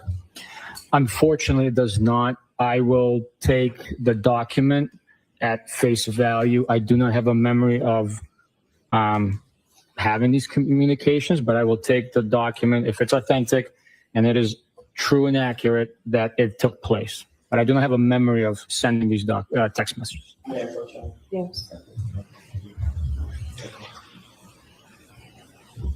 Also, my name's misspelled in there. Is that from the extraction, or where is that from? Couldn't tell you. Wasn't me. Appreciate it. Thank you. I can't take credit for that. Thanks. If your memory is not refreshed about that particular communication, do you remember in general communicating with Michael Proctor about interviewing Ricky D'Antonio and Heather Maxson? I do not know. I'm sorry. Would that have been something that you would have found important relatively early on in the investigation? That these are eyewitnesses. Let's get them interviewed. Yes, it is. It is important to interview anyone that's an eyewitness. Sometimes it takes longer because. Are you listening? I'm sorry. Are you listening? You asked the question. I just wanted to answer. I know the answer to my questions. Yeah. Okay. So while we want to interview every eyewitness, sometimes an important fact is already detailed and witnessed by another witness. So in this situation, we had already interviewed one of the occupants, the one that was driving, the one that had the observed the events taking place, and we asked him if we were going to talk to the other two, would they have the same recollection, observations? Did they leave the vehicle to go in the house at all? Anything like that? Anything different? So that's Okay, so it would be important, obviously, to interview witnesses in a timely manner. in some instances, yes. Do you remember when In all Mr. Brucker instances. actually interviewed Ricky D'Antonio and I'm sorry, when Michael Proctor interviewed Ricky D'Antonio? I do not have a memory of that. No, I'm sure a report would indicate when. Yes. Her name is spoken. So to take a look at that. I thought that was a report from somebody else. It's a report from you, actually. Tell me if that refreshes your recollection as to when Ricky D'Antonio was actually interviewed. Yes, this report, authored by me, was states that on Saturday, September 2nd, he was interviewed. What year? 2023. So a year and a half later. So that would have been a year and a half later, correct? Yes. Do you believe that's a timely report, or rather a timely interview for an eyewitness, the gravity of which is described in the report? We again, perfect ideal world scenario, it would be quicker. So that would be, not no excuses, not going too far, but that would be untimely. Okay? Year and a half later. We do the best we can. That's not what he You indicated my that God. your memory was that so fucking the aggravating. cars around simultaneously. That's what they interview with Ricky D'Antonio. You see the highlighted portion?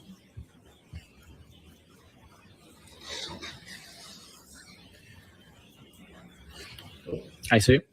Ricky D'Antonio actually told you the car was parked, correct? Objection. The objection is sustained. Sorry, maybe approach people. Yes, can I see that, please?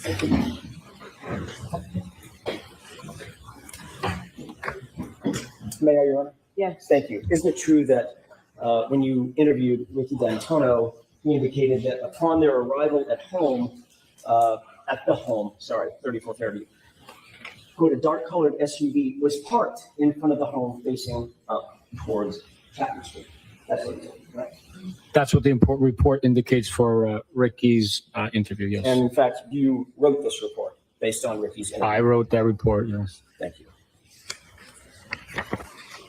Your Honor, I'm just about to. Why don't we come to sidebar now from the floor?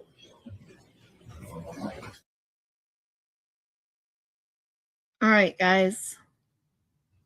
So we will end on that today.